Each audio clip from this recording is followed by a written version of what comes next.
Hello all of you. आज जो topic revise करने जा रहे हैं वो अकाउंटिंग फ्रॉम इनकम्प्लीट रिकॉर्ड्स। जैसे कि आपको ये चैप्टर के नाम से ही पता चल रहा होगा कि अकाउंटिंग करना है कैसे फ्रॉम इनकम्प्लीट रिकॉर्ड्स। सो कैसे हम इनकम्प्लीट रिकॉर्ड से पता लगा सकते, इंफॉर्मेशन गैदर कर सकते, वो हमारा बेसिक अकाउंटिंग नॉलेज को अप्लाई करके। तो इस चैप्टर में दो मेथड हम लोगों को पढ़ना है। पहली मेथड जो है आपकी statement of affairs method, statement of affairs method, और दूसरी मेथड है आपकी completed account method, completed account method. Okay, completed account method से statement of affairs method information incomplete है, कंप्लीटेड अकाउंट मैथड में भी इंफॉर्मेशन इनकम्प्लीट है लेकिन स्टेटमेंट ऑफ अफेयर्स मेथड में इंफॉर्मेशन इतनी इनकम्प्लीट है कि हम उसको कंप्लीट कर नहीं सकते। इसीलिए इस मेथड में हम लोग ट्रेडिंग और प्रॉफिट एंड लॉस अकाउंट नहीं बना सकते। क्यों नहीं बना सकते? क्योंकि इंफॉर्मेशन इतनी इनकम्प्लीट है कि उसको कंप्लीट नहीं कर सकते। और इसमें बैलेंस शीट भी नहीं बना सकते क्योंकि इंफॉर्मेशन इतनी इनकम्प्लीट है कि उसको कंप्लीट नहीं कर सकते। लेकिन कंप्लीटेड अकाउंट मेथड में भी इंफॉर्मेशन इनकम्प्लीट है, लेकिन वहां पर हम लोग इंफॉर्मेशन को कंप्लीट कर सकते हैं। ट्रेडिंग एंड पीएनएल अकाउंट भी बनेगा और बैलेंस शीट। कैसे इंफॉर्मेशन को कंप्लीट कर सकते हैं? हम बेसिक अकाउंटिंग के नॉलेज को अप्लाई करके। तो पहले डिस्कस करते हैं हम लोग कि स्टेटमेंट ऑफ अफेयर्स मेथड क्या चीज होती है। कोई भी businessman at the end of the year वो जरूर चाहेगा कि उसको ये पता चले कि उसके बिजनेस में कितना प्रॉफिट है और कितना या कोई लॉस है। So statement of affairs method के बोले कि यहां पे इंफॉर्मेशन इनकम्प्लीट है, लेकिन हम trading PNL account balance sheet नहीं बना पा रहे, लेकिन एटलीस्ट इतना तो करे कि हमको ये पता चले कि कोई बिजनेसमैन का प्रॉफिट हुआ है कि लॉस, और प्रॉफिट लॉस हुआ है तो कितना हुआ है। सो उसको हम समझने की कोशिश करते, बहुत सिंपल है कंसेप्ट को समझना, बहुत आसानी से सारी चीजें हो जाएंगी। सपोज एक बिजनेसमैन है, इस बिजनेसमैन का नाम है बच्चों यहाँ पे राजू। तो बिजनेसमैन चार्टर्ड अकाउंटेंट के पास आता है और कहता है कि सर मुझे इनकम टैक्स का रिटर्न फाइल करना। तो चार्टर्ड अकाउंटेंट कहते हैं लाओ लाओ लाओ, आपकी बुक्स ऑफ अकाउंट लाओ, आपका फाइनेंशियल स्टेटमेंट लाओ, जो आपने अकाउंटिंग कर रखे होंगे। तो अकाउंटिंग जो कर रखे होंगे वो बताओ, उसमें से हमारा आर्टिकल असिस्टेंट इनकम टैक्स का रिटर्न फाइल कर देगा। राजू बोलता है ना, मुझे तो ये क्या चीज होती है इनकम टैक्स, ये क्या चीज होती है अकाउंटिंग, मुझे समझता नहीं है। सो उस चार्टर्ड अकाउंटेंट ने, ये सीए मिस्टर सीए बहुत बिजी, वो सीए ने क्या करे कि यहाँ पे इंफॉर्मेशन वो बिजनेसमैन से लेने लगे। तो आज की तारीख सपोज है 31 मार्च 22, लेकिन वो पूछते हैं कि पिछले साल 31 मार्च 2021 को कि कौन कौन सी एसेट्स आपके पास थी। तो हमने उससे पूछे तो वो कहता है कि सर लैंड है 10 लाख रुपए की, फर्नीचर है 5 लाख का, स्टॉक है 5 लाख का, डेटर्स है 8 लाख का, बैंक है 2 लाख का, कैश है 1 लाख का। तो ये एसेट उससे हमने यहाँ पे पूछे कौन कौन सी एसेट, और उसने अपने को ये एसेट उसने बताया कि ये एसेट है सर। मैंने बोला किसी को पैसा देना, तो बोले हाँ सर क्रेडिटर है। मैंने कहा लोन ली, हाँ बोले सर लोन है 2 लाख का। तो उससे इंफॉर्मेशन पूछते गए और वो इंफॉर्मेशन उसने अपने से यहाँ पे बताया। अब ये जो बैलेंसिंग फिगर आ रही है ये हमारा कैपिटल अकाउंट का बैलेंस, लेकिन कौन सी तारीख का? 31 मार्च 2021 का। अब ये दिखने में तो बैलेंस शीट की तरह ही है, लेकिन हम इसको स्टेटमेंट ऑफ अफेयर्स क्यों कहते? इसीलिए इसको स्टेटमेंट ऑफ अफेयर्स कहते हैं। ये दिखने में किसकी तरह है? Balance sheet. लेकिन बैलेंस शीट में क्या होता है कि हम पूरी अकाउंटिंग साइकिल को फॉलो करते हैं। We start from entity, transaction, entry, ledger, posting है, फिर टोटलिंग, बैलेंसिंग, फिर trial balance, adjustment entry, then final account. वो अकाउंटिंग साइकिल बने बाद बैलेंस शीट बनती। मगर यहाँ पे वो अकाउंटिंग साइकिल के फॉलो है कि नहीं? वो अकाउंटिंग साइकिल फॉलो नहीं है। हमने बस इंफॉर्मेशन यहाँ पे पूछे बिजनेसमैन से, उससे पूछे और लिखे और बैलेंसिंग फिगर और कैपिटल को लिख लिए। अब उसी बिजनेसमैन को मैंने कहा कि आप मुझे बताओ कि 31 मार्च 22 को क्या पोजीशन थी। तो उससे पूछा गया क्या वो जमीन? हाँ बोले सर वो जमीन है 10 लाख की, फर्नीचर 4, स्टॉक 10 लाख का, फिर डेटर्स 10 लाख का, बैंक 3 लाख और कैश 2 लाख। मैंने पूछा कोई लाइबिलिटी? हाँ सर क्रेडिटर से 3 लाख की। मैंने लोन? सर बोले लोन रीपे कर दिया था। मतलब वेरी गुड। तो यहाँ पे बैलेंसिंग फिगर आ रही 36। तो मैं यहाँ पे देखता हूँ दो अलग अलग डेट के स्टेटमेंट ऑफ अफेयर्स बनाए गए और वहां पे चीज देखा कि दोनों में जो बैलेंसिंग फिगर और कैपिटल हमने फाइंड आउट करे, और ये चीज ऑब्जर्व करा कि जो कैपिटल 24 था पिछले साल, वो इस साल बढ़ के 36 हो गया। सो कैपिटल अकाउंट का बैलेंस जो 24 था वो बढ़ के कितना हो गया, 36 हो गया। तो मैं सोचने लगा क्यों हुआ होगा, इसके क्या रीजंस होंगे कि ये 24 से बढ़ के 36 पे आ गया। इसके रीजन बहुत से है। ये 12 लाख का डिफरेंस है, 24 से 36 हुआ, कितने का डिफरेंस हुआ, 12 लाख रुपए का डिफरेंस है। लेकिन ये जो 12 लाख रुपए का डिफरेंस आया वो क्यों आया, उसके बहुत से रीजन, जैसे कि हो सकता है प्रॉफिट हुआ, उसमें ड्राइंग्स है, इंटरेस्ट ऑन ड्राइंग्स है, फिर कैपिटल का एडिशन, फिर इंटरेस्ट ऑन कैपिटल, कई वजहों की वजह से फ्लक्चुएट हुआ आपका कैपिटल अकाउंट। लेकिन मैंने ये दो स्टेटमेंट ऑफ अफेयर्स बनाए अलग अलग डेट के, तो मुझे ओपनिंग कैपिटल और क्लोजिंग कैपिटल का फिगर क्या हो गया बच्चों, फाइंड आउट हो गया। So opening capital closing capital इस तरीके से बैलेंसिंग फिगर निकली, इसलिए हम इसको बैलेंस शीट नहीं कहते, वो अकाउंटिंग साइकिल फॉलो नहीं हुई है। अब उसी के नीचे यहाँ पे कैपिटल अकाउंट बनाया गया और वहां पे क्या करें, कैपिटल अकाउंट बनाया गया और यहाँ पे ओपनिंग कैपिटल मैंने लिखा है। लेकिन ये ओपनिंग कैपिटल कहां से आया, ये स्टेटमेंट ऑफ अफेयर्स आपने जो बनाया उसमें से ही ओपनिंग कैपिटल आया। क्लोजिंग कैपिटल यहां पर लिखे, ये भी स्टेटमेंट ऑफ अफेयर्स है, यहाँ पे क्लोजिंग कैपिटल आया। अब जो कैपिटल अकाउंट में इंफॉर्मेशन हम लोग दूसरी जो भी क्वेश्चन में दी, जैसे कि ड्राइंग्स, तो ये जो डेबिट साइड में वो लिखते हैं जिससे कैपिटल कम होता है, decrease in capital debit, increase in capital credit. तो कैपिटल जैसे कैपिटल एडिशन हुआ तो कैपिटल बढ़ा तो क्रेडिट करे, इंटरेस्ट ऑन कैपिटल उसको देना है तो कैपिटल बढ़ेगा, ड्राइंग से कैपिटल कम होगा, इंटरेस्ट ऑन ड्राइंग उससे लेते हैं तो हम क्या करें, और वो ड्राइंग से भी कैपिटल कम होगा। तो ओपनिंग और closing capital statement of affairs में हमने फाइंड आउट करें और उसके बाद जो जो भी इंफॉर्मेशन हमारी कैपिटल से रिलेटेड थी, आपकी ड्राइंग्स हो गया, इंटरेस्ट ऑन ड्राइंग्स हो गया, कैपिटल हो गया, कैपिटल एडिशन हो गया, वो सारी इंफॉर्मेशन लिखे और यहाँ पे जो बैलेंसिंग फिगर आई वो आपकी कौन सी बैलेंसिंग फिगर है, वो नेट प्रॉफिट आपका, वो नेट प्रॉफिट या लॉस। अब ध्यान से, डेबिट साइड अगर आपका शॉर्ट गया तो वो नेट लॉस है। आपने बोला क्यों, आप खुद सोचो, अगर आप प्रॉफिट एंड लॉस अकाउंट बनाते हो तो आपका प्रॉफिट कब आता है, जब वो क्रेडिट बैलेंस आता है। तो आप डेबिट में लिखते हो नेट प्रॉफिट, क्रेडिट बैलेंस है नेट प्रॉफिट लिखते हो, वो नेट प्रॉफिट कैपिटल, वो नेट प्रॉफिट पीएनएल अकाउंट से उठा के आप कैपिटल अकाउंट में लेके आते हो। So what entry we pass profit and loss account debit to capital account. But at the same time अगर लॉस होता है सो आप पीएनएल के क्रेडिट साइड में लिखते, entry will be capital account debit to profit and loss account. तो loss के case में कैपिटल को डेबिट करे, प्रॉफिट के केस में कैपिटल को ऐड कर रहे, क्रेडिट कर, तो सिंपल सी चीज है। तो जब भी आप प्रॉफिट दे रहे हो तो उसका कैपिटल बढ़ रहा है, इसलिए लॉस है तो उसका कैपिटल कम होगा, तो वो क्या करे उसने डेबिट। तो इस तरीके से आपने कैपिटल अकाउंट बनाया जो बैलेंसिंग फिगर आपका प्रॉफिट और लॉस निकल आया। तो वैसे देखा जाए कोई अकाउंटिंग नहीं करे, हमने प्रॉफिट निकाल ली, यहाँ पे हमने ट्रेडिंग अकाउंट, पीएनएल अकाउंट और बैलेंस शीट भी नहीं बनाए। क्यों नहीं बनाए, क्योंकि इन्फॉर्मेशन इनकम्प्लीट इतनी रहती है कि उसको अपन कंप्लीट नहीं कर सकते। तो इस तरीके से हमने फिगर फाइंड आउट करे, किस चीज की फिगर फाइंड आउट करें, प्रॉफिट और लॉस की। अब यहाँ पे ये कैपिटल अकाउंट दिया है जो मैंने ऑलरेडी आपसे अभी उसके बारे में बात किया, कैपिटल अकाउंट के बारे। अब उसके ऑल्टरनेटिवली ये तरीका मैं जनरली प्रेफर नहीं करता हूं, एड और लेस अकाउंट ही बेस्ट होता है। मगर इसी चीज को अगर मैं एड और लेस फॉर्म में अगर मैं लिखूं तो सिंपल सी चीज है, मैं बोलूंगा sir closing capital plus interest on drawings plus drawings minus opening capital minus capital addition minus interest on capital, balancing figure will be profit. Simple है, नेगेटिव आई तो वो लॉस। तो यहाँ पे इस तरीके से भी आप प्रॉफिट और लॉस को फाइंड आउट कर सकते हैं। अभी आपके स्टेटमेंट ऑफ अफेयर्स में सिंपल सी चीज है, दिखता बैलेंस शीट की तरह, लेकिन उसको बैलेंस शीट के नाम से नहीं बुलाते क्योंकि अकाउंटिंग साइकिल पूरी फॉलो यहाँ पर नहीं हुई।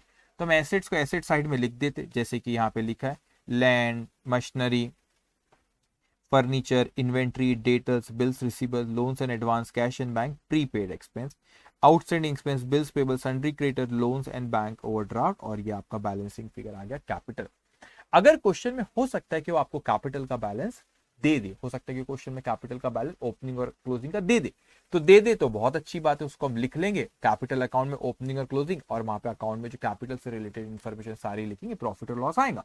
लेकिन अगर वो आपको कैपिटल नहीं देता है, ओपनिंग और क्लोजिंग कैपिटल अगर क्वेश्चन में नहीं देता है, इस केस में हम लोग क्या करेंगे, इस केस में स्टेटमेंट ऑफ अफेयर्स बनाना पड़ेगा, और वो स्टेटमेंट ऑफ अफेयर्स में एसेट्स और लाइबिलिटी दो अलग अलग डेट की दी हुई रहेंगी, वो हम लिखेंगे, और उनके जो बैलेंसेस आएंगे that will balancing figure will be capital. तो उस तरीके से ओपनिंग और क्लोजिंग कैपिटल फाइंड आउट हो जाएगा, वेरी सिंपल।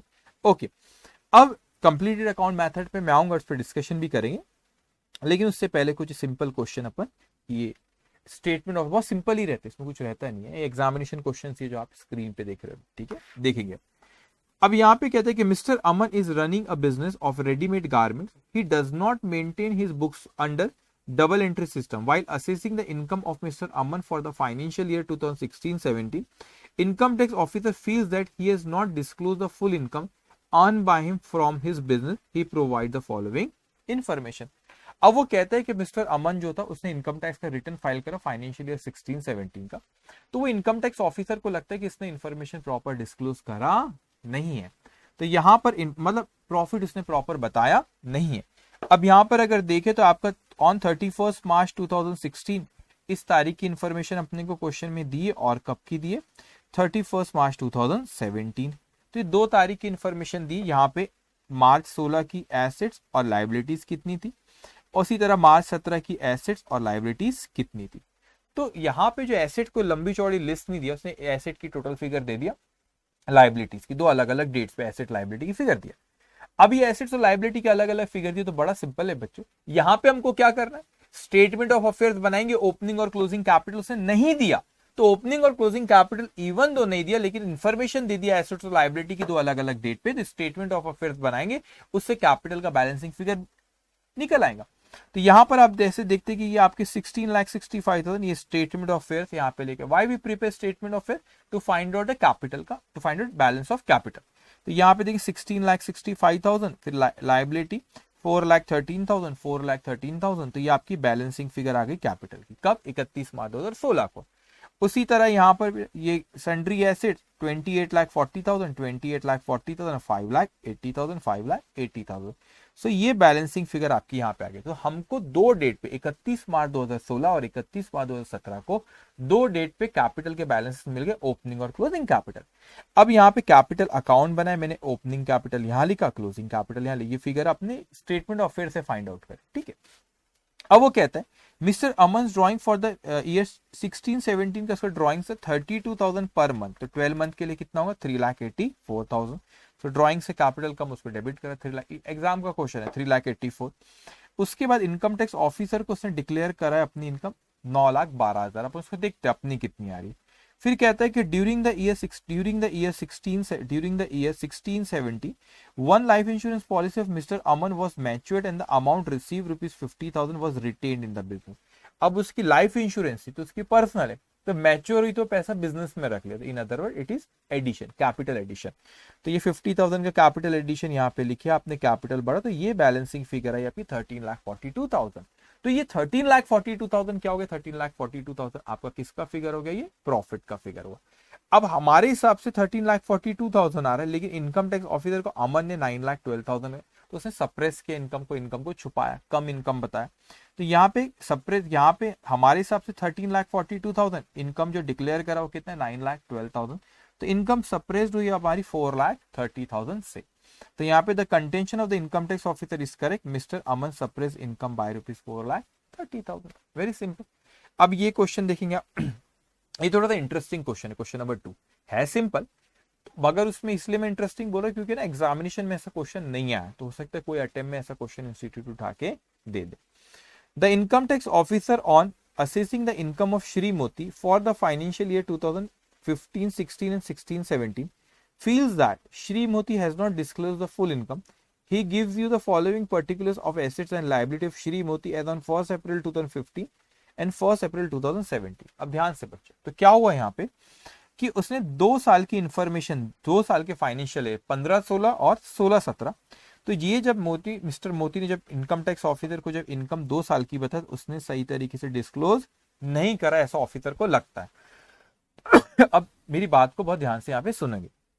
अब इंफॉर्मेशन जो हमको दी यहाँ पे 1 अप्रैल 2015 से लेके 1 अप्रैल 2017, तो आप इसमें डिफरेंस देखते हो बच्चों, अगर यहाँ पे डिफरेंस देखते हो 1 अप्रैल 2015 और 1 अप्रैल 2017, तो गैप 2 साल का है। गैप कितने साल का आपको, ये 2 साल का गैप है। यहाँ पे इंफॉर्मेशन दी है 1 अप्रैल 2015 से लेके 1 अप्रैल 2017, तो ये 2 इयर्स का गैप है। तो मैं यहाँ पे एसेट्स और लाइबिलिटी जो मेरे को इंफॉर्मेशन दी है उसमें 2 साल का डिफरेंस है। ये 1 अप्रैल 2015 की एसेट्स, 1 अप्रैल 2015 की एसेट्स लाइबिलिटी और 1 अप्रैल 2017 की एसेट और लाइबिलिटी, तो इन दोनों में गैप है 2 साल का। इसका मतलब मेरा जो ओपनिंग और क्लोजिंग कैपिटल आएगा उसमें 1 साल का डिफरेंस नहीं रहेगा, उसमें 2 साल का डिफरेंस रहेगा, क्योंकि बैलेंसेस आपको कैपिटल लाइबिलिटी की जो दिए 2 साल के डिफरेंस पे दिए। तो जो हमारे ओपनिंग और क्लोजिंग कैपिटल में डिफरेंस कितना आएगा, 2 साल का। तो मैं जब कैपिटल अकाउंट में ओपनिंग कैपिटल और क्लोजिंग कैपिटल लिखूंगा वो 2 साल का डिफरेंस है, इसीलिए उसमें जो कैपिटल एडिशन भी मैं 2 साल का लिखूंगा, उसमें ड्रॉइंग्स रही तो वो भी 2 साल का, तो 2 साल की इंफॉर्मेशन पूरी डालना है। इसका मतलब जो नेट प्रॉफिट या नेट लॉस जो भी आए वो भी कितने साल का रहेगा, 2 साल का। और क्वेश्चन में आपको प्रॉफिट उसने 2015 16 16 17 2 साल का ही का है, तो हमारे कैपिटल अकाउंट में जो प्रॉफिट आएगा that will B for 2 years. क्यों? क्योंकि अपने को ओपनिंग और क्लोजिंग कैपिटल में जो डिफरेंस है वो कितने साल का है बच्चों, 2 साल का डिफरेंस है। सो यहाँ पे आप देखेंगे यहाँ पे आप देखेंगे एसेट्स आपकी दी यहाँ पे कैश इन हैंड, कितना अमाउंट है 25,500, तो आपने स्टेटमेंट ऑफ अफेयर्स बनाए, कैश इन हैंड 25,500 और आपका ये दूसरे साल में 16,000, तो यहाँ पे अच्छा ऊपर नीचे ठीक है। फिर आपका इन्वेंट्री 56, तो मैं इसको बाद में लिख लेता हूँ, इन्वेंट्री 56,000। उसके बाद अपने यहाँ पे दिया उसने अपने को सन्ड्री, उसके बाद दिया यहाँ पे सन्ड्री डेटर्स 41,500 41,500। उसके बाद land and building 1,90,000, land and building 1,90,000। उसके बाद यहाँ पे अदर एसेट 75,000, अदर एसेट 75,000। फिर यहाँ पे आपने लाइबिलिटीज ओविंग टू मोतीज ब्रदर, ओविंग मतलब हमको देना है, लाइबिलिटी 40,000 35, तो 40,000 35, तो ये बैलेंसिंग फिगर आ गई, ये आपका कैपिटल 1/4/2015 को। अब उसी तरह यहाँ पे 1/4/2017 को कैश इन हैंड 16,000 91,500 91,500, देन 52,500 उसके बाद 1,90,000 land and building motor car 125 1,90,000 125, other asset एक सेकेंड, अच्छा अदर एसेट भी 125 ठीक है। फिर लोन अच्छा 125, अब इसको देखना, यहाँ पे अपने से कहते हैं कि लोन टू मोतीज ब्रदर, अपन ने लोन दिए, लोन टू अपन ने दिए और एसेट साइड में दिया हो, एसेट में दिया है, ये लाइबिलिटी के ओविंग टू अपने को देना है इसलिए लाइबिलिटी थी, तो यहाँ पे ये एसेट है 20,000 ये लिख दी। अब वहां पर उसने लाइबिलिटीज में सन्ड्री क्रेडिटर ये 55, तो ये बैलेंसिंग फिगर आ गया आपका 5,65,000। तो इसमें जो डिफरेंस है ओपनिंग और क्लोजिंग कैपिटल में बच्चों, वो किस चीज का डिफरेंस है आप लोगों का, वो डिफरेंस है आप लोगों का 2 साल का। तो ये ओपनिंग और क्लोजिंग कैपिटल में 2 साल का डिफरेंस है, तो इसीलिए यहाँ पे जब कैपिटल अकाउंट हमने बनाया, जब कैपिटल अकाउंट यहाँ पे बना, ये ओपनिंग कैपिटल ये क्लोजिंग कैपिटल, तो ड्रॉइंग्स भी मेरे को 2 साल का ही लिखना पड़ेगा। देखो during the 2 years the domestic expenditure was ₹4,000 per month, एक महीने का 4,000, तो 24 मंथ, तो यहाँ पे देखो 4,000 मल्टीप्लाई बाय 24 मंथ करा गया। क्यों 4,000 मल्टीप्लाई बाय 24 मंथ क्यों करा गया, क्योंकि उसमें 24 2 साल का है, तो ये आपका 96,000 और यहाँ पे कुछ कैपिटल एडिशन ये सब नहीं होगा ठीक है।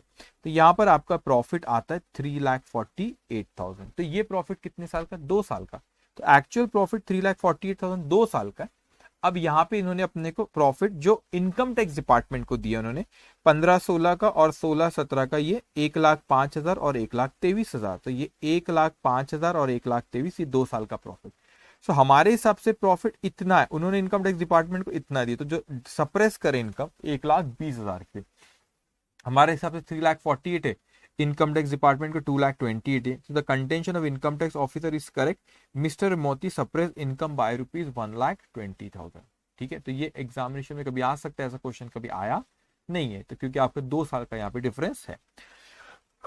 स्टेटमेंट ऑफ अफेयर्स देखा जाए तो वो बहुत सिंपल होता है, लेकिन जो दूसरी मेथड होती है आपकी कंप्लीटेड अकाउंट मेथड, ये एक्चुअली ये चैलेंजिंग और इसको बहुत अच्छे समझना भी मैं क्या कह रहा हूँ। कंप्लीटेड अकाउंट मेथड में भी इंफॉर्मेशन इनकम्प्लीट है, लेकिन हम अकाउंटिंग नॉलेज को अप्लाई करके इस इंफॉर्मेशन को क्या कर सकते हैं, इस इंफॉर्मेशन को हम कंप्लीट कर सकते हैं।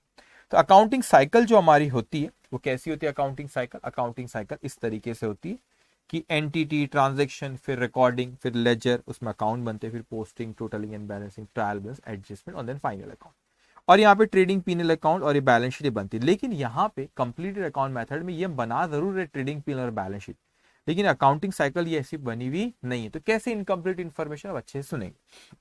आपको क्वेश्चन में विल बी गिवन ट्रांजेक्शन आपको क्वेश्चन में दिए हुए रहेंगे, लेकिन उसका रिकॉर्ड उन्होंने किए नहीं प्रॉपर से, not recorded double entry system, incomplete information है। तो उस इनकम्प्लीट इन्फॉर्मेशन को कंप्लीट कैसे करूं, सो मैं यहाँ पे अकाउंट्स बनाऊंगा बहुत से एज ए वर्किंग नोट। किसके अकाउंट बनते, कैसी वर्किंग नोट इस चैप्टर में बनाया जाता है कंप्लीट अकाउंट मेथड में, वो भी मैं आपको बताता हूँ। लेकिन जो अकाउंट जो बनाए जाते हैं जिनके जनरली आपको ओपनिंग या क्लोजिंग बैलेंसेस दिए, तो उनके आप वर्किंग नोट में अकाउंट बनाते। अब कैसा होता है, जो अकाउंट्स आपने बनाए कुछ चीजें आपने ख्याल रखना बच्चों कि एक्सपेंसेस के बेसिक नॉलेज, बेसिक अकाउंटिंग कि एक्सपेंसेस के और एसेट्स के डेबिट बैलेंस होते, एक्सपेंसेस के और एसेट के कौन से बैलेंस होते, डेबिट बैलेंस होते हैं। तो जब भी ये जिसके डेबिट बैलेंस होते वो अगर इंक्रीज होता है तो क्या करते हैं, डेबिट। तो आप इंक्रीज जब भी एक्सपेंस और एसेट जब भी ये इंक्रीज होगा तो अपन इसको क्या करेंगे बच्चों, यहाँ पे डेबिट करेंगे। लेकिन जब भी ये डिक्रीज होंगे, जिसके डेबिट बैलेंस वो इंक्रीज हो तो डेबिट, मुझे पता है आपको पता है, लेकिन बेसिक चीज इस चैप्टर में ये एकदम इसका बहुत यूज होता है। और अगर डिक्रीज हो तो क्रेडिट, लेकिन इनकम और लाइबिलिटी के क्रेडिट बैलेंस होते हैं, जिसके क्रेडिट बैलेंस हुए वो इंक्रीज हुए तो क्रेडिट करते, डिक्रीज हुए तो क्या करते, डेबिट करते। तो हम लोगों को trading account, PNL account, balance sheet question में पूछा तो ट्रेडिंग अकाउंट, पीएनएल अकाउंट और बैलेंस शीट क्या करें हम लोगों ने, ड्रॉ करें। उसके बाद वर्किंग नोट बनाए, और वर्किंग नोट हम लोग किसके जनरली बनाते हैं, जिनके ओपनिंग और क्लोजिंग बैलेंस या कोई बैलेंसेस दिए हुए, ठीक है, आउटस्टैंडिंग बैलेंसेस कोई है तो उनका हम लोग क्या करते हैं, वर्किंग नोट बनाते। लेकिन यहाँ पे चैलेंजिंग टास्क ये होता है बच्चों की जो भी इनकम्प्लीट इंफॉर्मेशन होती है वो हर अकाउंट बनाते अपने सारे, किस तरीके से प्रोसेस होना चाहिए, प्रोसेस भी मैं आपको एक्सप्लेन करता हूँ। लेकिन इस चैप्टर में चैलेंजिंग टास्क ये होता है कि हम जो इतने सारे अकाउंट्स बनाते, अकाउंटिंग इज एन इक्वेशन, दो मिसिंग फिगर आप एक जगह से नहीं निकाल सकते। एक मिसिंग फिगर कोई अकाउंट में रहे तो उसका फाइंड आउट कर सकते हो। तो मैंने कहा कि अकाउंटिंग इज एन इक्वेशन, तो एक मिसिंग फिगर हम लोग फाइंड आउट कर लेंगे। तो जैसे कि एग्जांपल मैं देता हूं कि आपको सारी इंफॉर्मेशन दी हुई है, आपने लिखे जो जो ट्रांजेक्शन, किस तरीके से क्वेश्चन सॉल्व करा मैं आपको एक्सप्लेन करता हूं, तरीका तो आपको बताता हूं, वो प्रोसेस आपको ध्यान में रखना रहेगा। मगर जब आप प्रोसेस वो करते हो उसमें बहुत से अकाउंट्स बनते हैं, उन अकाउंट्स के इन्फॉर्मेशन जो जो दी रहती है सारी चीजें वहां पे लिख लेते, लेकिन वो अकाउंट्स में जो एक मिसिंग इन्फॉर्मेशन आखिरी में, तो उसको इंटरप्रेट करना बराबर आना चाहिए। वो मिसिंग इन्फॉर्मेशन बैलेंसिंग फिगर निकलती है, बैलेंसिंग फिगर क्या होंगी। तो फॉर एग्जाम्पल मैं आपसे कहता हूँ कि जैसे आपने ये हमारा फिक्स एसेट है, फिक्स एसेट अकाउंट है, तो फिक्स एसेट अकाउंट क्या होता है, ये हमारी एसेट है, एसेट के कौन से बैलेंस होते हैं, डेबिट। तो मैंने ओपनिंग बैलेंस यहाँ पे लिखा।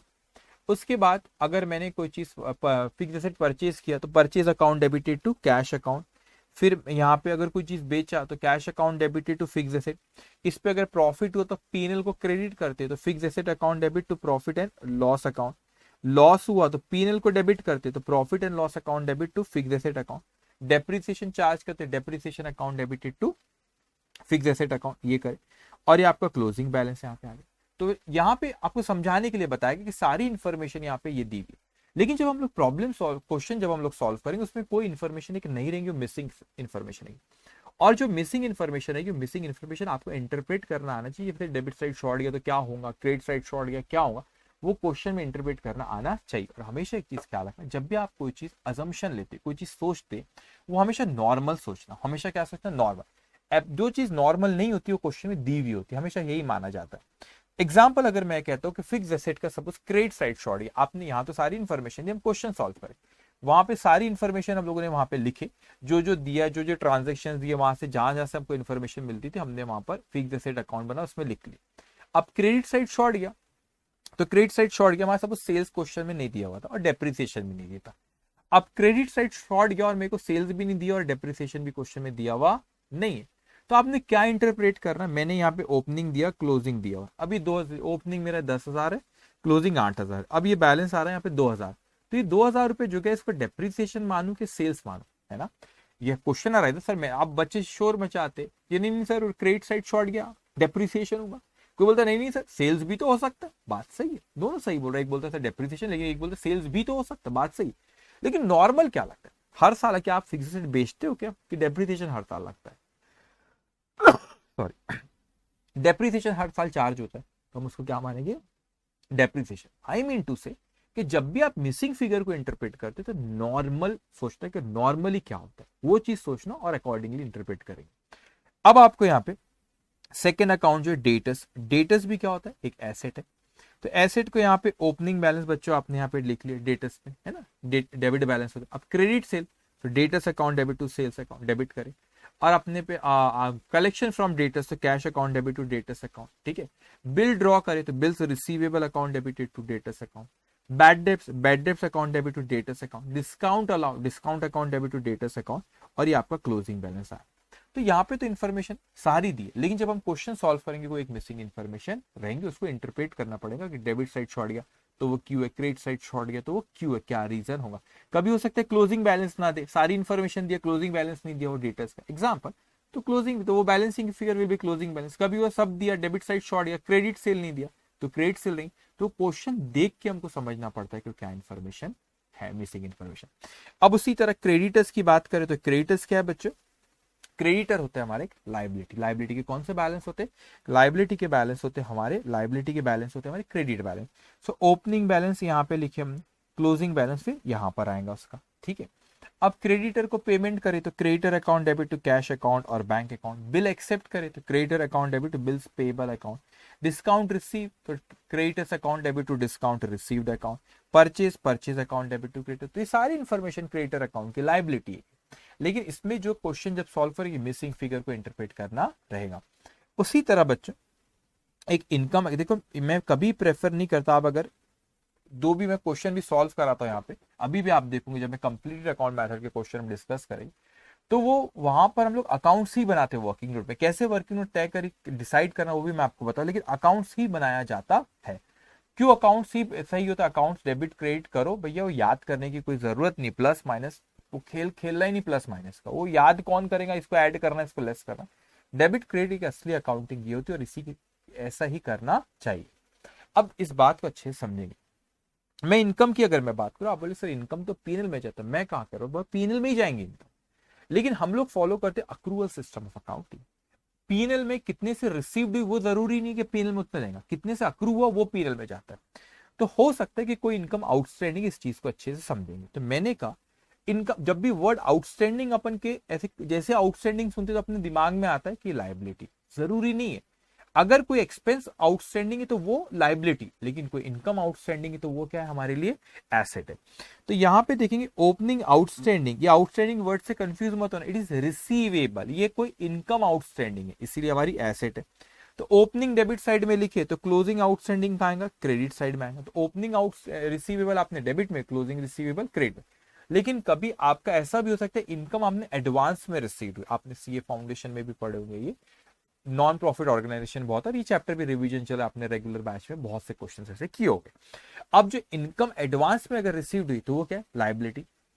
तो कोई इनकम एडवांस में रिसीव हुई, लायबिलिटी, लायबिलिटी के क्रेडिट बैलेंस होते तो उसको क्रेडिट यहाँ पे लिखे।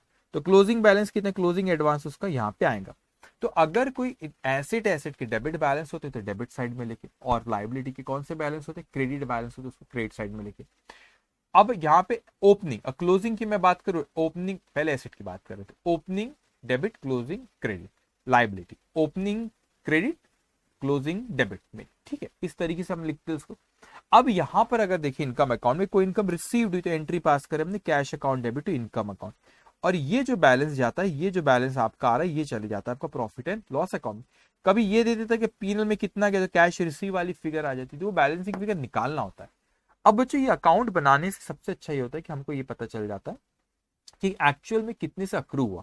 वो प्लस माइनस का खेल मत खेलो कि उसी में याद करना बैठो और एग्जाम के परीक्षा में फिर याद करो प्लस करो कि माइनस। अकाउंट बनाओ ना, बेसिक अकाउंटिंग को पकड़े रखो, वही आपको सीए बना देंगे। बेसिक अकाउंटिंग से हर चीज कनेक्ट करते जाओ, कनेक्ट करते जाओ, सब हो जाएगा। अब यहां पर उसने अपने से कहा कि प्रॉफिट एंड लॉस अकाउंट में ये यहाँ पे डेबिट करे, पीएनएल में इनकम को क्या करते क्रेडिट। तो ये जरूरी नहीं होता कि जो रिसीव्ड हुआ वही पीएनएल में जाएगा। अगर आपका ओपनिंग और क्लोजिंग आउटस्टैंडिंग तो हो सकता है कि जो आपको रिसीव्ड हुआ कुछ लास्ट ईयर का है, हो सकता है कभी कोई आपका एडवांस में रिसीव्ड हुआ वो भी हो सकता है, तो वो पीएनएल में नहीं जाता। पीएनएल अक्रू कितने से वो जाता है, because we follow accrual system of accounting, receipt basis पे पीएनएल पे नहीं जाता आपका। इसीलिए अकाउंट बनाओ, इसमें एसेट लायबिलिटी इस तरीके से लिखो, रिसीवेबल रहा तो डेबिट, पेएबल रहा तो क्रेडिट आप लिखेंगे, ओपनिंग क्लोजिंग अकॉर्डिंगली लिखेंगे। और उसके बाद आपको कितने से रिसीव्ड हुई इनकम, तो बैलेंसिंग फिगर विल ऑटोमेटिकली कम, जो आपका प्रॉफिट एंड लॉस अकाउंट में जाएगा। उसी तरह को ये हर इनकम अकाउंट जो भी है इस तरीके से आप बनाओगे, बैलेंसिंग फिगर बराबर आपकी आ जाएगी। अब उसी तरह एक्सपेंसेस की बात करूं तो एक होता है आपका expenses payable, that is liability. तो यहां पे देखिए ओपनिंग आउटस्टैंडिंग, आप बोलेंगे सर ओपनिंग आउटस्टैंडिंग तो यहां पर भी हमको दिख रहा था, मगर वहां पर आपने ओपनिंग डेबिट में लिखे थे, यहां पे ओपनिंग आउटस्टैंडिंग क्रेडिट में। तो आप खुद सोचो, ऊपर वो इनकम का अकाउंट था, इनकम आउटस्टैंडिंग मतलब that is receivable, that is asset, और expense outstanding that is payable, that is liability. तो लायबिलिटी के क्रेडिट बैलेंस होता है, इसलिए यहाँ पे क्रेडिट साइड में ओपनिंग बैलेंस लिखा गया और यहाँ पे डेबिट साइड में ओपनिंग बैलेंस लिखा गया। ये फर्क होता है। तो आपने देखना क्या आउटस्टैंडिंग है, इनकम है कि एक्सपेंस, उसको अच्छे समझना। अब मैं आपसे कहता हूं कि यहाँ पे आपने ओपनिंग आउटस्टैंडिंग लिखी, ओपनिंग आउटस्टैंडिंग, ठीक है। अब ये ओपनिंग, ये पे लायबिलिटी तो ओपनिंग है तो क्लोजिंग यहाँ पे, लेकिन ये भी तो हो सकता है कि आपने एडवांस में कोई एक्सपेंस दी, मतलब प्रीपेड एक्सपेंस क्या होती है, एसेट। तो डेबिट में ओपनिंग लिखे, क्लोजिंग यहाँ पे लिखे। आपने कोई एक्सपेंस पे करे, expense account debited to cash account आपने करे, ये बैलेंसिंग फिगर आपका ये आ जाएगा कि कितना पीएनएल अकाउंट में जाना चाहिए। आपने पीएनएल में डेबिट करेंगे, यहाँ पे क्या करेंगे, क्रेडिट करेंगे। सो इस तरीके से आप जो मिसिंग इन्फॉर्मेशन रहती है, मिसिंग इन्फॉर्मेशन को फाइंड आउट कर सके। एंड बिलीव मी, अकाउंट बनाना ही सबसे अच्छा तरीका होता है। अब ये चैप्टर एक लौता ऐसा चैप्टर है, जितने भी चैप्टर्स क्लास में कराए जाते हैं, आपने रेगुलर बैच जहां से भी किए, तो जितने भी लेक्चर्स क्लास में कराए जाते हैं और होमवर्क जो दिया जाते वो ऑलमोस्ट सेम होते हैं। जैसे मैं भी जब रेगुलर बैच अभी चलती, तो जो मैं क्लास में क्वेश्चंस कराता हूँ, होमवर्क थोड़ा बहुत आगे पीछे होता है, वो भी डिस्कस करते हैं और बच्चों को होमवर्क दिया जाता है कि आप होमवर्क करो। हर चैप्टर में ऐसा ही होता है और जो होमवर्क दिया जाता है ऑलमोस्ट वैसे ही रहता है। लेकिन ये एक ऐसा लौता चैप्टर है कि जिसमें जो क्लास में क्वेश्चन करा, कभी कभी हो सकता है कि वैसा ही क्वेश्चन होमवर्क में दिया, लेकिन कई बार ऐसा भी हो सकता है कि जो क्लास में करा वैसा क्वेश्चन होमवर्क नहीं दिए गए। द रीजन इज दैट एक ऐसा लौता चैप्टर है, आप इसमें कोई भी चीज ऐसा नहीं कह सकते कि सर मैंने ये क्वेश्चन ये करा तो ऐसा का ऐसा ही आएगा, वो पॉसिबल नहीं। क्यों? क्योंकि ये क्वेश्चन ऐसा है कि आप, ये चैप्टर ऐसा है कि आपको लिंक करना है। हर क्वेश्चन में अलग अलग दी, हर क्वेश्चन एक अलग रहता है, हर क्वेश्चन एक न्यू रहता है चैप्टर का। तो आप जो क्वेश्चन पढ़ते हो तो ये चीज से आपको कनेक्ट करना आना चाहिए कि एक्सपेंस है, इनकम है, एसेट है, लायबिलिटीज, इनके डेबिट बैलेंस, इनके क्रेडिट बैलेंस, ये मिसिंग इन्फॉर्मेशन। तो वो क्वेश्चन जितने करते बच्चों को क्या होती है, फिर वो स्किल डेवलप होती है कि वो मिसिंग इन्फॉर्मेशन को इंटरप्रेट करना आ जाता है। लेकिन आप ये ख्याल रखना कि वो इन्फॉर्मेशन, जो मिसिंग इन्फॉर्मेशन, उसको इंटरप्रेट करना आना चाहिए। तो इसके यहाँ पे कुछ पॉइंट्स, आप यहाँ पे क्या होता है कि यहाँ पे क्लास में भी जब हम लोग करते तो एक मैंने तरीका बनाया कि इस तरीके से आपने सॉल्व करना, तो आपके चांसेस बहुत कम है कि क्वेश्चन, क्योंकि एक फ्लो रहता है। अकाउंटिंग बेसिक ही करना, और अकाउंटिंग में कोई फॉर्मेट नहीं होता कि ऐसा रट्टा मार लो ऐसा, वो कभी अकाउंटिंग में काम नहीं करता। वो फाउंडेशन में काम कर जाएगा, इंटर में नहीं करेगा, फाइनल में तो कर ही नहीं सकता। तो आपका कंसेप्ट ही जो आपका कंसेप्ट ही जो आपको अच्छे से क्लियर कराएगा। लेकिन एक फ्लो मैंने इस चैप्टर में खुद से बनाया कि किस तरीके से फ्लो, जब बच्चा कंप्लीटेड अकाउंट मेथड के क्वेश्चंस करे तो क्या फ्लो फॉलो करे, तो दैट विल हेल्प कि वो मदद करेगा कि क्वेश्चन सॉल्व करते वक्त गलती होने के चांसेस कम रहती है उसमें। ठीक है, अब ध्यान से बच्चों यहाँ पे पहले ये देख लेते points to remember. While preparing any such account, record the given data and then by balancing such missing data is ascertained. When opening balance sheet is not given, the same should be prepared.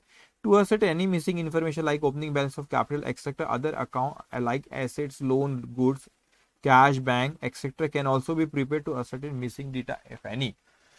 तो ये account हम क्यों बनाते हैं?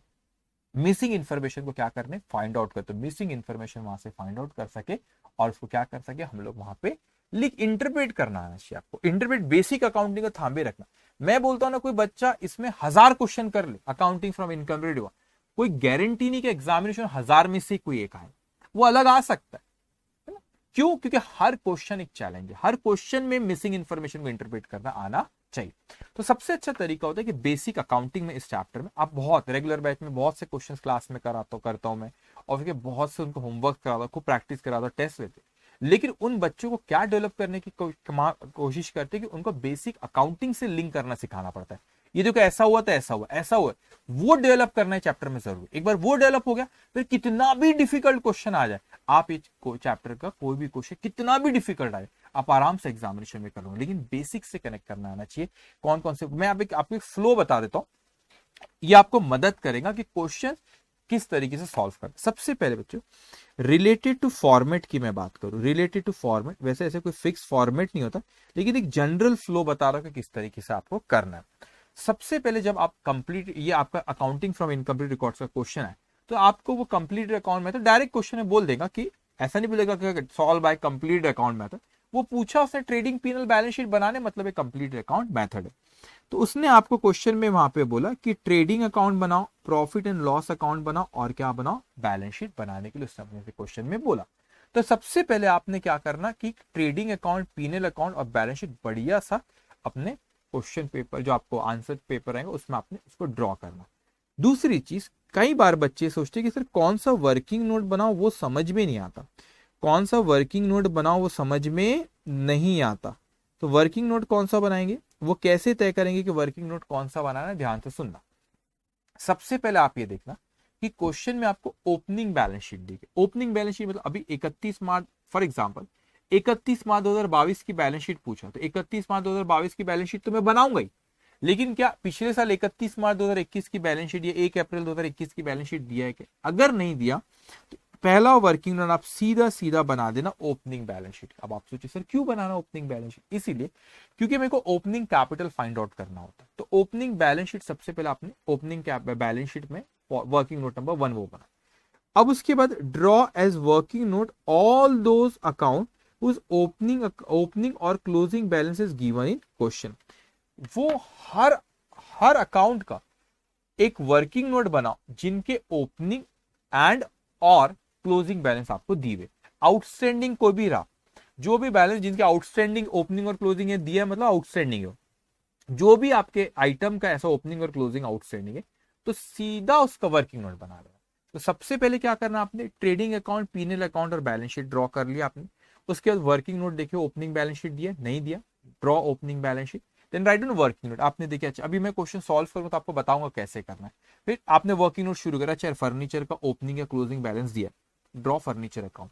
Land and building का भी दिया opening closing, या कोई भी एक चीज भी दी तो लैंड एंड बिल्डिंग का आपने बनाया। डेटर्स का दिया ओपनिंग क्लोजिंग तो डेटर्स वर्किंग नोट, क्रेडिटर का भी दे दो creditor working note, bills payable bills receivable. तो जिनके भी आउटस्टैंडिंग बैलेंसेस आपके हैं बच्चों यहाँ पे, तो उसका आपने वर्किंग नोट बनाना चाहिए।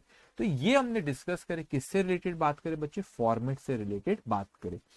अब ये जो रिलेटेड टू प्रोसीजर जो यहाँ पे 6 स्टेप आपके स्क्रीन पे दिख रही, मैं आपको यहाँ से रीड करूंगा तो उतना समझ में नहीं आएगा, तो मैं क्वेश्चन एक लेता हूँ उस पर और उस क्वेश्चन से आपको फिर कनेक्ट करता हूँ कि किस तरीके से सॉल्व करना रहेगा। तो चैप्टर सिंपल है, लेकिन आपका ये चैप्टर ये भी बता दे कि आप कितने अच्छे बेसिक अकाउंटिंग में, जितने अच्छे बेसिक अकाउंटिंग में रहेंगे उतने आसानी से चैप्टर आपको समझेगा, आसानी से आपको कर लेंगे। तो इस पे कुछ कंप्लीट अकाउंट मेथड पे क्वेश्चंस करता हूँ और फिर जो 6 पॉइंट यहाँ पे लिखा बच्चे कैसे कनेक्ट करना है वो मैं यहाँ पे फिर यहाँ पे आपको ये भी बता कैसे सॉल्व करना है प्रोसीजर, वो मैं आपको वहां पे सिखाता हूँ। ठीक है, तो वो प्रोसीजर समझ लेना, तरीका कैसा है, बैलेंस या फिर वर्किंग नोट किसके बनते हो, तरीका समझ लेना, और फिर आपको ये बहुत हेल्प करेगा एग्जामिनेशन में भी प्रोसेस से सॉल्व करना, तो आसानी से क्वेश्चन सॉल्व होते जाते हैं। ठीक है, तो कंप्लीटेड अकाउंट मेथड पे जो क्वेश्चन यहाँ पे दिया हुआ है आपका, ये क्वेश्चन नंबर 3, इस पे आते हैं हम लोग। ओके ध्यान से बच्चों, अब यहाँ पे हमसे कहता the following information relates to the business of mister Shiv Kumar who requests you to prepare trading and profit and loss account for the year ended 31st March 2020 and a balance sheet as on that date। उसने हमको trading PNL account और balance sheet पूछा है 31 मार्च 2022 की। अब यहाँ पे information उसने जो हमको दिया हुआ है बच्चों, दो दी हुई, 31 मार्च 2021 और 31 मार्च 2022 की। Building 3,20,000 3,60,000, furniture 60,000 64, motor car 80,000 80,000, stock opening पता नहीं, closing 40,000, bills payable 28,000 16,000, cash and bank balance 1,80,000 1,04,000, sundry debtors 1,60,000 और इफ क्लोजिंग पता नहीं, bills receivable 32 28,000, sundry creditor 1,20,000, closing balance पता नहीं। तो ये अपने को उसने इन्फॉर्मेशन दिया ओपनिंग और क्लोजिंग बैलेंस बहुत से आइटम के जो क्वेश्चन मार्क के ऊपर फाइंड आउट करेंगे। उसके बाद वो कहता है यहाँ पे cash transaction during the year included the following beside certain other item. अब क्या हुआ यहाँ पे, sale of old sale of old paper and miscellaneous income, कोई miscellaneous trade expense including salary 80,000, collection from debtors 2 lakh, cash purchase 48,000, payment to creditor 1,84,000, cash sale 80,000, other information. मैं पहले read कर लेता फिर आपको एक्सप्लेन करता है। Bills receivable drawn during the year amount to rupees 20,000 and bills payable accepted rupees 16,000. Some item of old furniture whose written down value on 31st March 2011 was rupees 20,000 was sold on 30 September 2021 for rupees 8,000. Depreciation is to be provided on building and furniture 10% and on motor car at 20% per annum. Depreciation on sale of furniture to be provided for 6% for addition to building for the whole year. Of the debtors, a sum of rupees 8,000 should be written off as bad debt and reserve for doubtful debt is to be created at 2%. Mr. Shiv Kumar has been maintaining a steady gross profit and gross profit rate of 30% on turnover. Outstanding salary on 31st March 21 was rupees 8,000 on 31st March 22 was rupees 10,000 on 31st March 21. Profit and loss account had a credit balance of rupees 40,000. 20% of total sale and total purchase are to be treated as for cash. Addition in furniture account took place in the beginning of the year and there was no opening provision for doubtful debt. अब ध्यान से, अब अपने को trading PNL account और balance sheet बनाना है। सबसे पहले अभी मैंने आपको क्या सिखाया, रिलेटेड टू फॉर्मेट। सबसे पहले रिलेटेड टू फॉर्मेट आपको क्या सिखाया कि draw trading account, PNL account और बैलेंस शीट, और फिर उसके बाद आपने क्या करना, वर्किंग नोट बनाना। तो मैं सबसे पहले ट्रेडिंग पीएनएल अकाउंट, जैसे क्वेश्चन में ये ट्रेडिंग पीएनएल अकाउंट ये ड्रॉ करें यहाँ पे, उसके बाद ये बैलेंस शीट ड्रॉ करें। अब उसके बाद कौन कौन से वर्किंग नोट लेना। अब वर्किंग नोट मैंने आपको सिखाया बच्चों, क्या इस क्वेश्चन में ओपनिंग बैलेंस शीट दिए, नहीं सर। सो एक ओपनिंग बैलेंस शीट पे एक वर्किंग नोट बना लेंगे, ओपनिंग बैलेंस शीट पे एक वर्किंग नोट बना लेंगे। उसके बाद बच्चों एक यहाँ पे जैसे बिल्डिंग दिया है, तो बिल्डिंग पे ओपनिंग क्लोजिंग बैलेंस दिया, तो बिल्डिंग पे एक वर्किंग नोट बना लेंगे। फर्नीचर पे एक वर्किंग नोट, क्यों ऐसा तय कर रहा हूं बेटा, इन पे वर्किंग नोट बना लेंगे क्योंकि यहाँ पर इनके कुछ बैलेंसेस दिए। तो आपने ओपनिंग बैलेंस शीट बना ली, ओपनिंग बैलेंस शीट बनाए, ठीक है। उसके बाद यहाँ पे एक बिल्डिंग पे बना लेंगे, फर्नीचर। अब आप मोटर कार पे जरूरत नहीं, क्योंकि 80 ओपनिंग 80 क्लोजिंग, उसमें कुछ एडिशन नहीं हुआ है।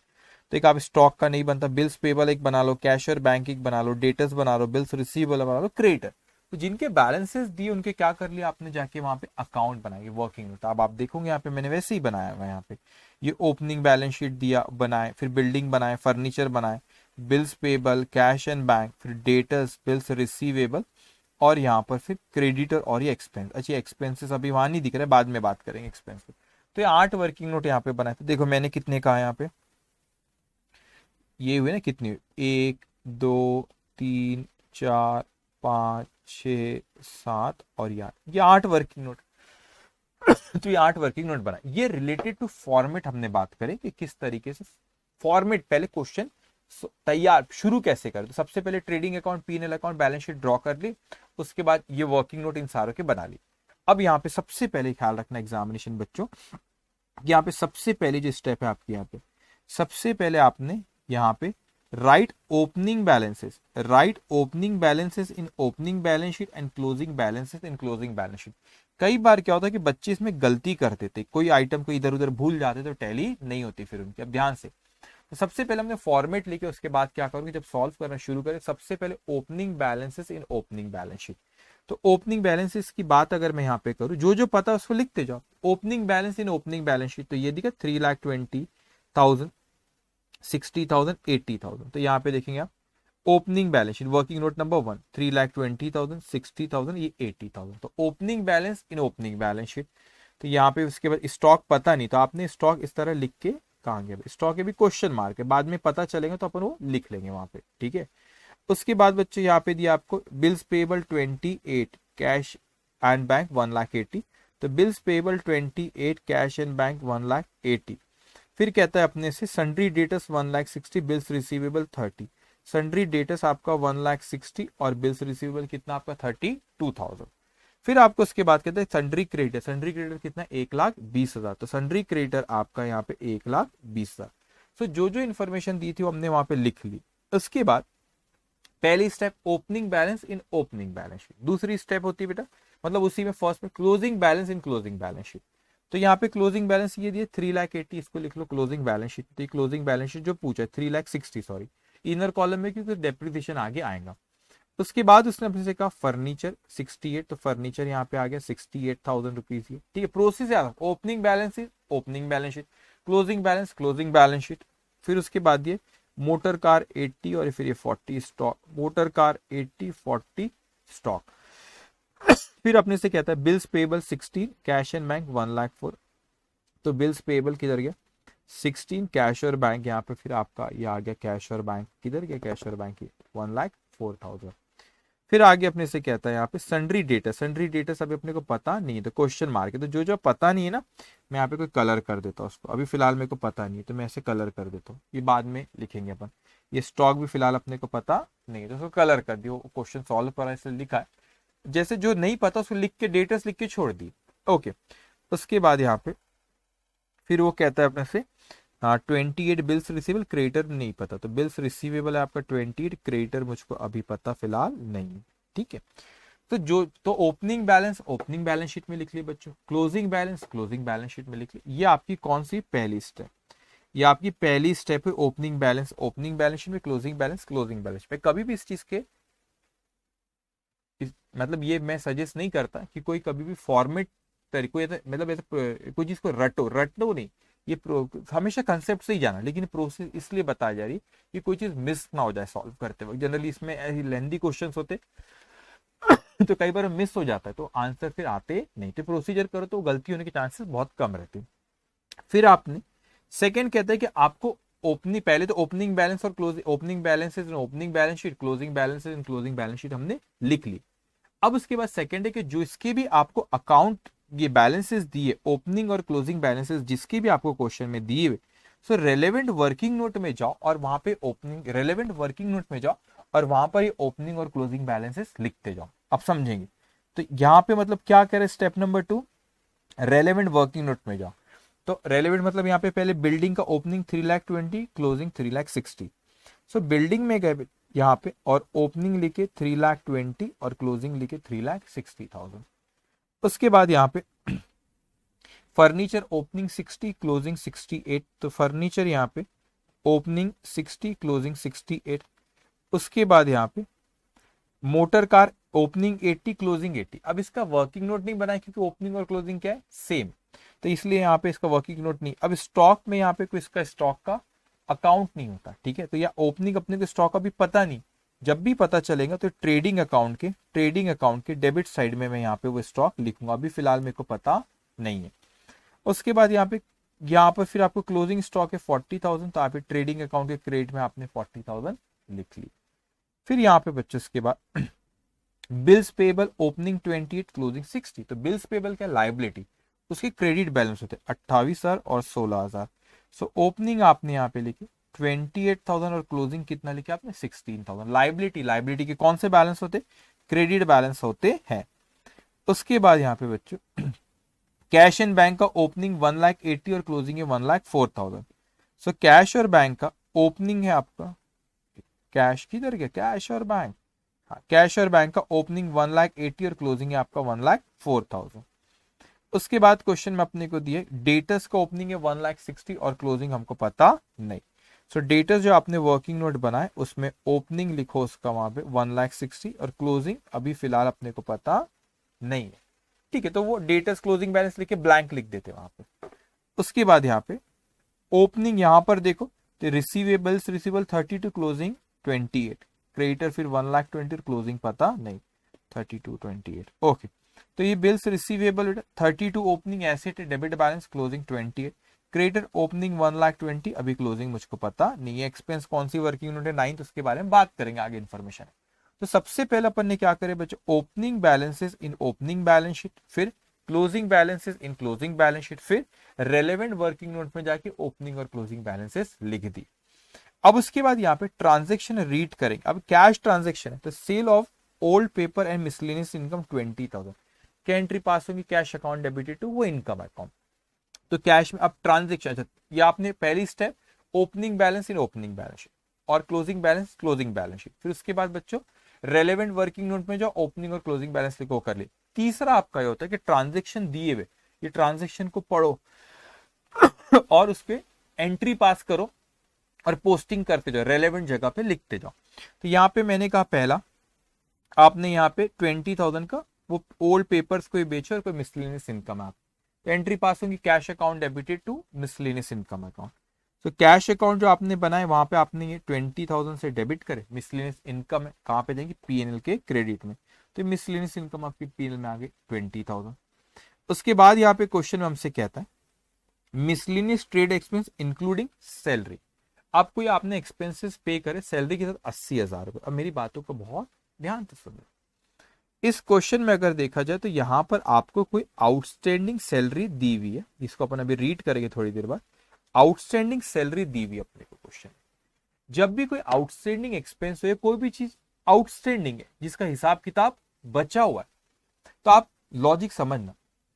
मैं कहता हूं कि यहाँ पे 80,000 जो मेरे को एक्सपेंसेस है, अगर कुछ आउटस्टैंडिंग नहीं रहता, मैंने कहा 80,000 एक्सपेंस है, तो ये 80,000 एक्सपेंस है, तो मैं इसको डायरेक्ट P&L अकाउंट में लेकर चले जाता, मैं एंट्री पास करता। मैं इसको लॉजिक भी बताता हूँ, रेगुलर बैच में बहुत डिटेल में होता है, रिवीजन है, तो मैं थोड़ा सा जल्दी जल्दी कह रहा हूँ कि आपका जो 80,000 रुपीज है ट्रेड एक्सपेंस, मैं एंट्री पास करता हूँ, expense account debited to cash account. Imagine करो एक्सपेंस अकाउंट, अगर कुछ भी ओपनिंग और क्लोजिंग आउटस्टैंडिंग नहीं है, तो जो आपने डेबिट करे एक्सपेंस अकाउंट को, वही डेबिट बैलेंस है, that will transfer to P&L, then entry will be P&L account debited to expense account. तो जब मेरा कोई आउटस्टैंडिंग नहीं है, अगर कोई एक्सपेंसेस आउटस्टैंडिंग नहीं है, तो जितना भी पे करा उतना ही अक्रू हुआ है, there is no opening and closing outstanding. तो इन दैट केस जितने से अक्रू हुआ है, जितने से अक्रू हुआ उतना ही पे करे, that will directly will write down in P&L account. लेकिन अगर आप यहां से कनेक्ट करते हो, तो वो कहते हैं कि आपने एक्सपेंस 80,000 के पे करे, लेकिन कुछ आउटस्टैंडिंग, जो पॉइंट नंबर 5 में नीचे लिखा हुआ, कुछ आउटस्टैंडिंग एक्सपेंसेस है। इसका मतलब जो आपने पे करे वो इस साल का नहीं है। आपने बोले मतलब, क्योंकि कुछ आउटस्टैंडिंग है, ओपनिंग और क्लोजिंग, तो हो सकता है जो पे करे इसमें कुछ पिछले साल का, हो सकता है इस साल का आपने कुछ नहीं पे करे वो। तो भाई आप कैसे पता लगाओ, इसीलिए सबसे बेहतर होता है अकाउंट बनाओ। इसीलिए यहाँ पे एक एक्सपेंस अकाउंट उन्होंने ऐड करे, वर्किंग नोट नंबर 9, क्योंकि ओपनिंग और क्लोजिंग आउटस्टैंडिंग ऊपर नहीं दिया उसने, अपने यहां पर नहीं दिया उसने, कहां पर दिया, नीचे यहाँ पे लिखा हुआ है, ठीक है।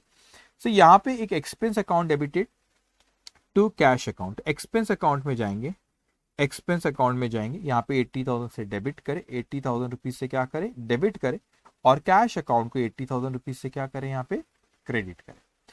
फिर क्वेश्चन में आगे कहते हैं, वो जो पॉइंट नंबर 5 था आउटस्टैंडिंग सब दिया, बाद में जब आएंगे, जब हम डिस्कस करेंगे।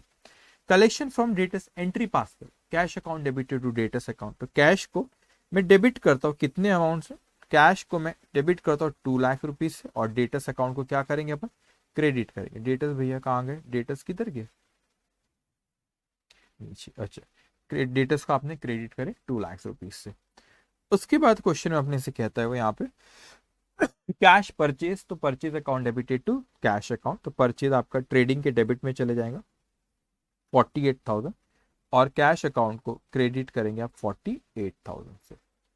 फिर क्वेश्चन में आपने से कहता है आगे कि payment to creditors, creditors account debited to cash account, तो क्रेडिटर अकाउंट को डेबिट करेंगे, क्रेडिटर अकाउंट को क्या करेंगे यहाँ पे, डेबिट करेंगे क्रेडिटर्स अकाउंट को। तो creditor account debit to cash account, cash account में आप क्रेडिट करेंगे 1,84,000। फिर वहां पे कैश सेल्स दिया है, क्या एंट्री पास होंगे इसकी, cash account debited to sales account, तो सेल्स ट्रेडिंग के क्रेडिट में आप लिख दोगे कैश सेल 80,000, और कैश अकाउंट को यहाँ पे डेबिट करेंगे कितने से, 80,000 से। अब आगे जो जैसे जैसे इन्फॉर्मेशन अपने को दी उसको पढ़ते जाएंगे, और डबल एंट्री पास करना आना चाहिए, और उसकी पोस्टिंग करते जाना अपने को।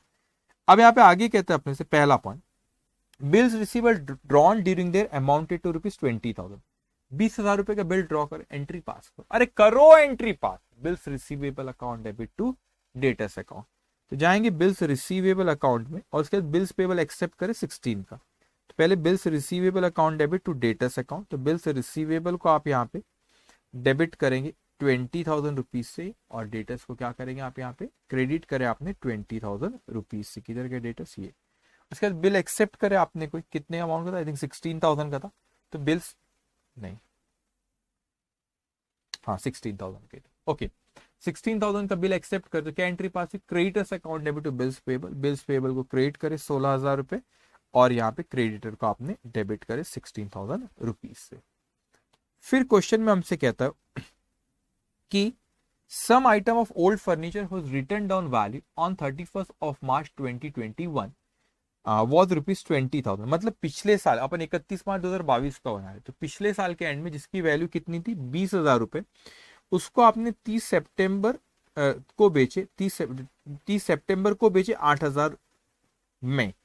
अब डेप्रिसिएशन इज प्रोवाइडेड, ये तो किसकी बात चल रही, फर्नीचर, तो फर्नीचर पे कितने परसेंट है आप, फॉर डेप्रिसिएशन फर्नीचर 6 महीने का प्रोवाइड कर रहे हैं एडिशन, ठीक है, ये 10%। अब ध्यान से बच्चों, अभी 20,000 रुपए का जिसकी वैल्यू थी, अब आपने उसको बेचे कब, ये 31 मार्च 2021 की 20,000 की वैल्यू, आपने उसको बेचे कब, 30 सितंबर 2021, 6 महीने बाद, तो 6 महीने का डेप्रिसिएशन तो लगा, तो 20,000 का 10% 2,000, 6 महीने का 1,000, मतलब जिस तारीख को बेचे उस तारीख की उसकी वैल्यू 20,000 नहीं, कितनी थी, 19,000 रुपए, तो 19,000 की चीज को 8,000 में बेचे, तो आपको 11,000 रुपए का क्या आ गया, लॉस। तो मैं एक सिंगल एंट्री यहाँ पे पास करता हूँ, पैसा आया cash account debit 8,000, depreciation account debit 1000, loss on sale of furniture account debit 11,000 to furniture account 20,000। तो वो आपने 6 महीने उसको यूज कर तो उसका डेप्रिसिएशन आपने चार्ज की। तो आप देखोगे कैश अकाउंट को डेबिट करे 8,000 रुपए से, यहाँ पे डेबिट कराऊंगा कैश अकाउंट को, ये 8,000 से डेबिट करे। उसके बाद डेप्रिसिएशन अकाउंट डेबिट, तो डेप्रिसिएशन का बैलेंस पीएनएल में जाता है, तो ये पीएनएल अकाउंट ये बनाए ना अपन, यहाँ किधर ये डेप्रिसिएशन, अच्छा यहाँ मैं लिख लेता हूँ डेप्रिसिएशन बच्चों ये 1,000 रुपीज, तो टोटल आ जाएगा उतना बराबर, ठीक है, आखिरी में 53,800, 59,800, ओके। तो डेप्रिसिएशन ये आपका 1,000, so bank cash account debit, depreciation account debit, loss, तो देखो लॉस आपका पी ये लॉस 11,000 रुपये बोला, 11,000 रुपये टू फर्नीचर, तो फर्नीचर अकाउंट को ये क्या कर देंगे अपने, क्रेडिट करेंगे, देखो कैश 8,000 रुपये, डेप्रिसिएशन 1,000 और loss on sale of furniture 11,000। उसके बाद यहाँ पे उसने अलग अलग रेट ऑफ डेप्रिसिएशन यहाँ पे दिया, उसने अपने से कहा कि आप जो मोटर कार है, मोटर कार पे 20% लगाओ, मोटर कार पे कितना लगा 20%, और ये एडिशन हुआ है कोई बिल्डिंग पे, वो अपने को बिल्डिंग पे फॉर होल ईयर लगाना है। तो कैसे, बिल्डिंग पे भी 10% है, बिल्डिंग और फर्नीचर पे 10% है, और मोटर कार पे 20% है। कोई एडिशन हो तो उसको पूरे साल का बिल्डिंग पे लगाना है। तो एडिशन कितनी है कैसे पता चलेगा, बैलेंसिंग फिगर आगे आएंगे जब अपन बात करेंगे, ओके। अब यहाँ पे कहते हैं of the debtors is some of ₹8,000 should be return of as bad debt. अब बैड डेप हुआ 8,000 का, तो entry bad debts account debit to debtors account, तो बैड डेप आपका पीएनएल में गया 8,000, डेटर्स को आप 8,000 से क्या करेंगे, यहाँ पे क्रेडिट करेंगे, 8,000 से आपने डेटर्स को क्रेडिट करे, कहाँ गया डेटर्स, ये 8,000 से आपने क्या करे क्रेडिट। अब वो प्रोविजन बनाने बोला उसने, वो प्रोविजन अपन क्लोजिंग बैलेंस पे बनेगा आखिरी में, उस पर भी बात करेंगे, ठीक है। उसके बाद यहाँ पे क्वेश्चन में कहता है अपने से कि मिस्टर शिव कुमार जो 30% जो उनका प्रॉफिट, जो उनका 30% जो उनका ग्रॉस प्रॉफिट है वो टर्नओवर पे 30% रहता है, तो वो हेल्प करेंगे अपने को मिसिंग फिगर निकालने, क्योंकि अभी आगे देखेंगे अगर अपने को हर चीज पता चल गई, closing stock, sales, gross profit, purchase, so opening stock जो नहीं पता that will be balancing figure. इस पॉइंट में कहता है कि आउटस्टैंडिंग सैलरी कितनी, 31 मार्च 2021 को 8,000 रुपए, आउटस्टैंडिंग सैलरी कितनी है आपकी 8,000 रुपए, और आपकी 31 मार्च 2022 को कितनी है 10,000। तो आपने जो वर्किंग नोट नंबर 9 बनाया उसमें ये लाइबिलिटी आउटस्टैंडिंग एक्सपेंस है, तो 8,000 ओपनिंग, क्लोजिंग 10,000, लेकिन गड़बड़ नहीं करना, ये 8 और 10,000 बैलेंस शीट में लिखना मत भूलना, 8,000 ओपनिंग बैलेंस शीट में, तो ओपनिंग बैलेंस शीट में आपने जो वर्किंग नोट नंबर 1 बनाए उसमें आपने ये 8,000 रुपए सैलरी आउटस्टैंडिंग लिखे, और एक क्लोजिंग में ये सैलरी आउटस्टैंडिंग 10,000 रुपए लिखे। अब ध्यान से बच्चों यहाँ पे ये इन्फॉर्मेशन लिखी, उसके बाद उसने कहा है कि आपसे आपका पिछले साल का प्रॉफिट है 40,000 रुपए का, तो आपने जो ओपनिंग बैलेंस शीट बनाया ना उसमें ओपनिंग बैलेंस शीट आपने यहाँ पे ये देखो पिछले साल का प्रॉफिट आपका 40,000, इसको लिख लिया, ठीक है, ये 40,000 ये आपका प्रॉफिट हो गया, ध्यान से, ओके। अब क्या हुआ यहाँ पे अक्यूमुलेटेड प्रॉफिट हुआ, वो आपका प्रॉफिट पिछले साल का पीएल का उसका बैलेंस कितना था आपका 40,000 था, ठीक है। अब ध्यान से सुनिए, अब वो कहते हैं अपने से यहाँ पे एक सेकेंड, ओके। अब आगे कहता है अपने से कि 20% of this total sale, total purchase to be treated as cash sale, तो बोलता है कैश सेल और कैश परचेज 20%, आप क्रेडिट निकाल सकते हो ना बच्चों, ये 48,000 अगर 20 है तो 80 कितना, वो आता है 1,92,000, कैसे निकाला, 48,000 अगर 20 है तो 80 कितना, वो आ गया क्रेडिट परचेज आपका, तो उसकी एंट्री पास होगी purchase account debit to creditor, तो क्रेडिटर को आप जाके क्रेडिटर को जाके वहां पे अपन क्रेडिट कर देंगे, तो क्रेडिटर को यहाँ पर आपने क्रेडिट करे 1,92,000। उसी तरह यहाँ पे सेल्स भी बोलता है कि जो 20% है कैश सेल जो है आपका, तो अगर ये 80,000 अगर 20 है तो 80 कितना, 80,000 अगर 20 है तो 80 कितना, वो आता है आपका 3,20,000, 3,20,000, तो आपका 3,20,000 हो गया आपका ये, तो ये क्रेडिट से, तो entry debtors account debited to sales account, तो डेटर्स में जाएंगे और वहां पे क्या करेंगे, अब डेबिट कर देंगे डेटर्स में, ये आपका 3,20,000। अब इंफॉर्मेशन प्रॉपर यूज करना आना चाहिए, अगर आप यहाँ पे देखेंगे तो आपने ग्रॉस प्रॉफिट उसने बोला कि 30%, तो सेल्स की फिगर नहीं कराई 4 लाख, 4 लाख का 30% कितना, सॉरी यस 4 लाख का 30% 1,20,000, और ये बैलेंसिंग फिगर आ गई आपकी क्लोजिंग ओपनिंग स्टॉक की 80,000, ओपनिंग स्टॉक है, तो ये ओपनिंग स्टॉक है तो ओपनिंग बैलेंस शीट में भी लिखेंगे, तो वर्किंग नोट नंबर 1 में ये आ गई आपकी 80,000, ठीक है। उसके बाद बच्चों यहाँ पे आपका ये जो है हाँ, अब वर्किंग नोट एक एक करके क्लोज करेंगे। तो यहाँ पर वर्किंग नोट नंबर 1 में देखो, वर्किंग नोट नंबर 1 में देखो, ये बैलेंसिंग फिगर आपकी आ रही 7,16,000 कैपिटल की। तो 7,16,000 लिखा, लेकिन ये अक्यूमुलेटेड प्रॉफिट है पिछले साल तक के का, वो कैपिटल में ही ऐड कर दे। तो कैपिटल में अगर मैं ऐड करता है ऐसा, ठीक, कैपिटल में ही ऐड करते हो, तो ये आपका 7,16,000 और वो 40,000। तो 7,16,000 और अक्यूमुलेटेड प्रॉफिट आपका 40,000। इस साल का जो भी इस साल का जो भी प्रॉफिट और लॉस होगा वो अक्यूमुलेटेड प्रॉफिट में ऐड और लेस होगा। ओके, अब यहाँ पे आगे first working second working note में देखो कौन सी बैलेंसिंग फिगर है, ये 40 है। तो आप खुद इंटरप्रेट करो कि डेबिट साइड बिल्डिंग का शॉर्ट जा रहा है, मतलब एडिशन हुआ बिल्डिंग का। तो entry will be building account debit to cash और बैंक। तो बिल्डिंग को आपने डेबिट करे तो कैश और बैंक का क्रेडिट हुआ 40,000 रुपए से, देखो। उसके बाद आपका यहाँ पे फर्नीचर का डेबिट साइड शॉर्ट जा रहा है 28। तो कब फर्नीचर को डेबिट कर, जब आप परचेस करते। कोई बोलेगा नहीं नहीं सर ये लॉस ऑन, ये आपका प्रॉफिट ऑन सेल। अरे profit on sale loss on sale तो ऑलरेडी लिखे, एडिशन फर्नीचर में। Furniture account debit to cash और बैंक, तो कैश और बैंक के 28 से क्रेडिट करें। उसके बाद बिल्स पेबल में आपका डेबिट साइड शॉर्ट जा रहा है 28। तो बिल्स पेबल को कब, जब आप उसकी पेमेंट करते हो। तो bills payable account debited to cash और बैंक, तो ये फिर यहाँ पे देखो कैश और बैंक यहाँ पर आए। अब कैश और बैंक में आपका ये एक अच्छा एक और चीज है बिल्स, एक और बिल्स रिसीवेबल 24 ऑनर, वहां पे बैलेंसिंग फिगर है। देखो एक और चीज इंपॉर्टेंट है बेटा कि आप लोगों का, कि ये जरूरी नहीं होता कि जिस सीक्वेंस से आपने वर्किंग नोट बनाए हो, ये जरूरी नहीं होता कि जिस सीक्वेंस में आपने वर्किंग नोट बनाए उसी सीक्वेंस में क्वेश्चन भी वो अकाउंट भी वर्किंग नोट क्लोज होंगे। सीक्वेंस में बनाए हो और क्लोज हो उस सीक्वेंस में जरूरी नहीं। अब जैसे इसका डेबिट साइड शॉर्ट जा रहा है 24, तो क्या मानू, कैश सेल वैश सेल सब है लिखा हुआ, इसका कनेक्शन आपका यहाँ पे, इसको अभी अपन क्लोज नहीं कर सकते। तो अभी इसको क्लोज नहीं कर सकते अपन, तो इसको बाद में क्लोज करेंगे क्योंकि पता नहीं 24 क्या है। अभी डेटस में आपने देखे ये क्लोजिंग बैलेंस आपका 252 क्रेडिट साइड शॉर्ट जा रहा है, बैलेंसिंग फिगर आगे 252। तो क्लोजिंग बैलेंस शीट में आपने लिख दी 2,52,000। उसके बाद यहाँ पे बिल्स रिसीवेबल में बच्चों आपका क्रेडिट साइड शॉर्ट है, तो बिल्स रिसीवेबल ऑनर हुआ, तो cash account debit to bills receivable. अब ये कैश यहाँ पे 24 यहाँ पे चले गए, तो टोटल मैच हो जाएंगे। तो वो कैश अकाउंट भले बिल्स रिसीवेबल के पहले था, लेकिन मैं कैश अकाउंट क्लोज नहीं कर पाया। ये जरूरी नहीं कि जिस सीक्वेंस में आपने वर्किंग नोट बनाया उसी सीक्वेंस में क्लोज हो।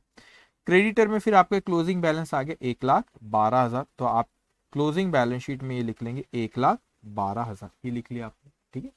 उसके बाद यहाँ पे आपका एक्सपेंस अकाउंट का क्रेडिट साइड शॉर्ट गया 82।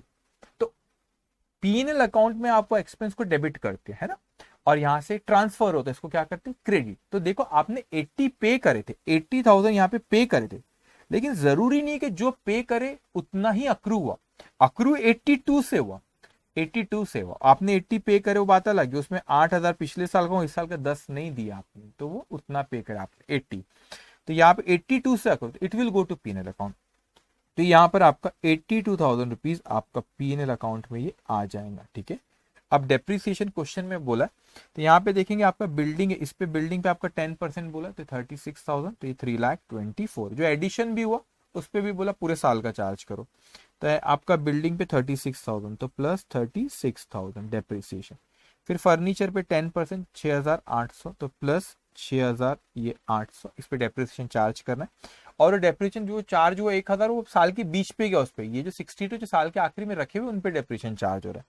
मोटर कार पे इसने कितने परसेंट बोला है, मोटर कार पे 20%, ठीक है। तो 16,000 प्लस 16,000, तो इसकी टोटल करो 1,000 प्लस 36 प्लस 6,800 प्लस 16,000, 59,800, ये आ गया। अब आपका इस क्वेश्चन में प्रोविजन फॉर डाउटफुल डेट भी बोला, तो इसका कितने परसेंट बोला था उसने क्वेश्चन में, आई थिंक 5, कितने परसेंट बोला, 2%।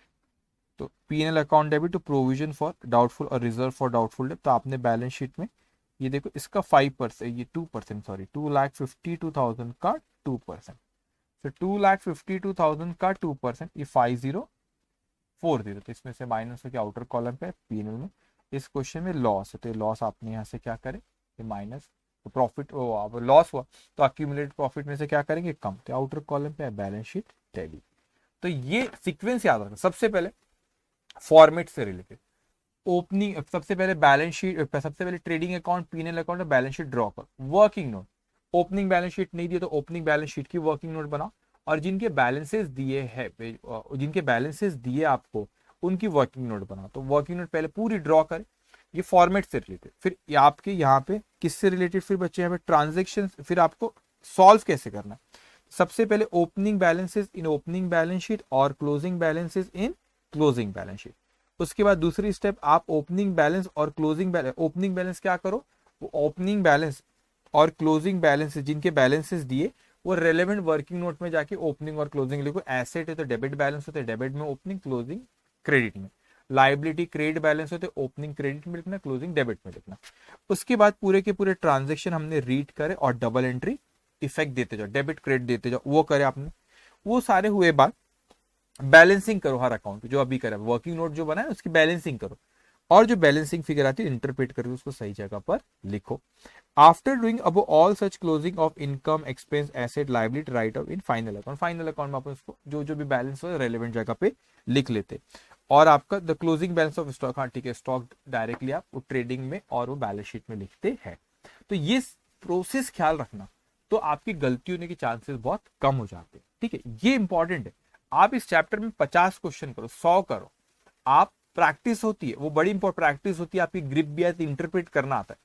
लेकिन इंटरप्रिटेशन स्किल होना कि ये डेबिट शॉर्ट गया तो क्यों हुआ, क्रेडिट गया तो क्यों हुआ, वो आपको आना चाहिए। जैसे अभी अपन ने क्वेश्चन सॉल्व करे यहाँ पे, तो इसमें इतने सारे बैलेंसिंग फिगर आए, तो भाई यहाँ पे बिल्डिंग हो गया, बिल्स पेबल का आपने देखे डेबिट साइड शॉर्ट गया तो क्यों, जब अपन पेमेंट करते इसलिए होगा, तो बिल्स पे जैसे bills payable account debit to cash. फिर यहाँ पे आपका बिल्स रिसीवेबल का क्रेडिट साइड शॉर्ट गया, मतलब कलेक्शन होगा, बिल्स रिसीवेबल जो ऑनर्ड हुआ वो होगा।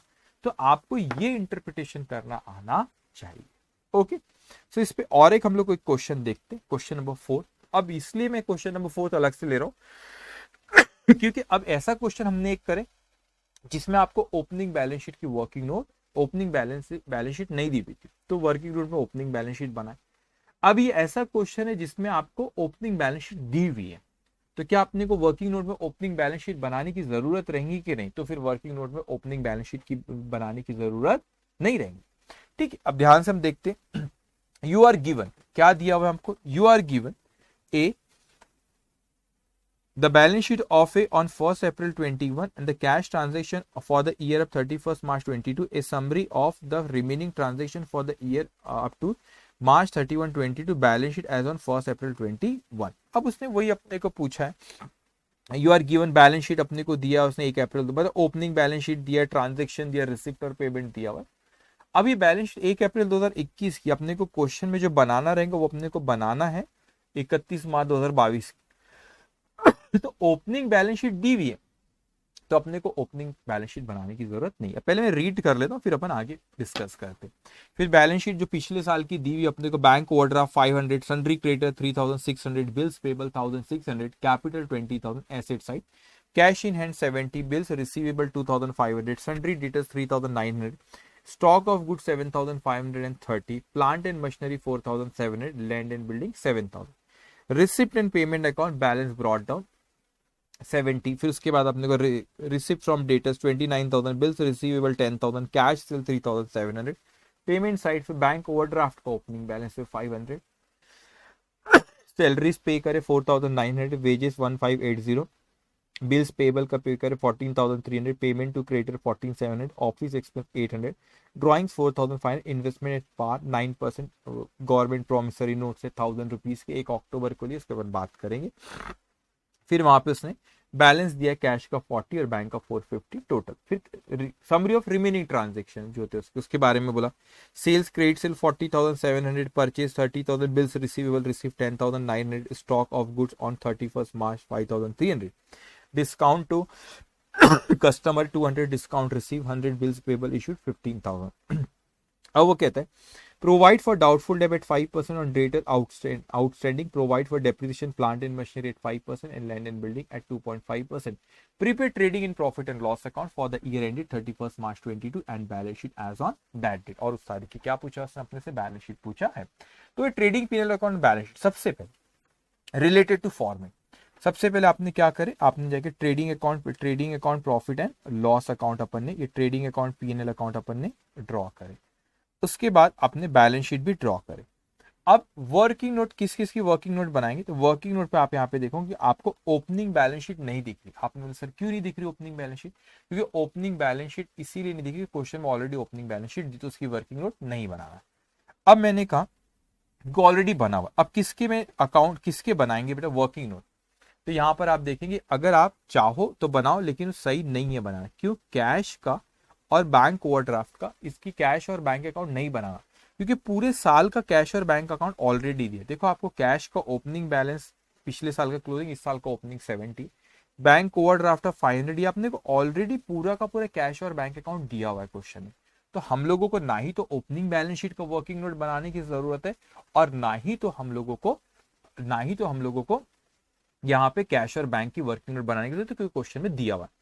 अब वर्किंग नोट आप बना सकते हैं, जैसे यहाँ पे बिल्स रिसीवेबल की एक बनाओगे, डेटर्स की एक बनाओ, plant and machinery, land and building. तो यहाँ पर आप देखेंगे, देखो मैं वर्किंग नोट बनाऊंगा, bills receivable, debtors, plant and machinery, land and building. तो ये बैलेंसेस इनके, भला ही क्लोजिंग बैलेंस नहीं दिए, क्लोजिंग बैलेंस क्वेश्चन में डायरेक्टली नहीं दिए, लेकिन ओपनिंग तो दिए। जिनके बैलेंस ओपनिंग क्लोजिंग दे, या ओपनिंग दिया या क्लोजिंग दिया, जो भी इंफॉर्मेशन दिया उसको, उसके आउटस्टैंडिंग है तो उसके अपने को अकाउंट बनाया। अब लैंड एंड बिल्ड, उसके बाद यहाँ पर फिर आप बना लेंगे क्रेडिटर अकाउंट और बिल्स पेबल अकाउंट भी बनाए होंगे, क्रेडिटर्स अकाउंट और बिल्स पेबल अकाउंट। तो वर्किंग नोट हमने सारी बना दी। अब ध्यान से, तो सबसे पहले अपने बैलेंस, आप सबसे पहले trading account P&L account draw करें, बैलेंस शीट ड्रॉ करें। ओपनिंग बैलेंस शीट दी हुई तो वर्किंग नोट में नहीं आएगा। फिर जिसके अकाउंट ओपनिंग क्लोजिंग तो इस क्वेश्चन में नहीं दिए हुए, लेकिन opening balances opening balance sheet में दिए हुए, जिनके बैलेंसेस दिए उनके वर्किंग नोट बना, तो सारों के हमने वर्किंग नोट बना रहे इस क्वेश्चन में। कैश और बैंक का भी वर्किंग नोट बनाने की जरूरत नहीं है, क्योंकि कैश और बैंक ऑलरेडी अकाउंट बनाए, तो फॉर्मेट से रिलेटेड हो गया। अब मैंने क्या कहा बच्चों, अब प्रोसीजर से related, opening balances in opening balance sheet, तो ओपनिंग बैलेंस शीट तो बनी है, फैंटास्टिक। क्लोजिंग बैलेंस इन closing balance sheet, sir closing balance तो क्वेश्चन में दिए हुए, वो जनरली मिसिंग फिगर निकलेंगे, अच्छा वो भी नहीं। उसके बाद रेलेवेंट वर्किंग नोट में जाके जिसके भी बैलेंसेस दिए वो उसके एसेट टू द डेबिट में, लाइबिलिटी तो क्रेडिट में लिख लो, जिसके भी दिए हुए। तो मैंने कहा इस क्वेश्चन में क्लोजिंग तो दिए हुए नहीं, लेकिन ओपनिंग यहाँ पर दिया हुआ है, ओपनिंग बैलेंस शीट दी हुई है, तो वहां से अपने को ओपनिंग बैलेंसेस मिल जाएंगे। तो एक एक करके अपन यहाँ से लेते, मैं यहाँ से एसेट साइड से शुरू करता हूँ। 70, तो ये 70 यहाँ पे लिखा हुआ, इसका अकाउंट नहीं बना है, ठीक है। तो यहाँ पर आपने वर्किंग नोट नहीं बनाया अपन में। बिल्स रिसीवेबल 2500, तो बिल्स रिसीवेबल का ओपनिंग बैलेंस है 2500, तो ये 2500 ओपनिंग बैलेंस। उसके बाद यहाँ पे फिर यहाँ पे दिया अपने को डेटर्स 3900, तो डेटर्स के में लिखेंगे 3900, तो 3900। उसके बाद क्वेश्चन में यहाँ पे स्टॉक दिया हुआ है, स्टॉक कितना है आपका 7530, ये ओपनिंग स्टॉक है, तो कहा आएगा ट्रेडिंग अकाउंट के डेबिट साइड में, तो ये 7000 नहीं 7530 ओपनिंग स्टॉक लिखे। फिर plant and machinery 4700, land and building 7000, तो इसकी जो वर्किंग नोट अपन ने बनाए हैं, plant and machinery 4700, land and building 7000, ये ओपनिंग बैलेंस आपने लिखे, ओके। उसके बाद यहाँ पे लाइबिलिटी साइड, तो ये बैंक ओवरड्राफ्ट, तो उसका कोई अकाउंट नहीं बना, कैश और बैंक ऑलरेडी है, तो यहाँ पे लिखा है 500। क्रेडिटर का ओपनिंग बैलेंस है 3600, और बिल्स पेबल का है आपका 1600, और कैपिटल अकाउंट बैलेंसिंग फिगर क्या हो, तो ऑलरेडी दिया हुआ अपने को 20000, तो पहले इसको लिख लो 3600 और 1600। तो ये आपका बिल्स पेबल लाइबिलिटी ओपनिंग 1600 और क्रेडिटर 3600, और जो कैपिटल है उसको बैलेंस शीट में आप लोग लिखेंगे यहाँ पे ये 20,000, ओके। सो आपने क्या करा अभी तक के फिलहाल, opening balances, opening balance sheet, closing balance इन क्लोजिंग बैलेंस शीट, ओपनिंग तो बनी हुई है, क्लोजिंग बैलेंसेस दिए नहीं। उसके बाद आपने ट्रांजेक्शन, आपने वर्किंग नोट में जाके रेलेवेंट ओपनिंग और क्लोजिंग बैलेंस लिख दो, ठीक है। अब यहाँ पे बराबर इसको रीड करना, रिसीव फ्रॉम डेटर्स, क्या एंट्री पास होगी, cash and bank account debit to debtors, तो यहाँ पे देखो कैश और बैंक ऑलरेडी बना है, इसको मत बना देना वहां टू डेटर्स, तो डेटर्स को आप जाके क्रेडिट करेंगे कितना अमाउंट से 29,000 से, सो डेटर्स अकाउंट में आपने यहाँ पे क्रेडिट करे 29,000 से।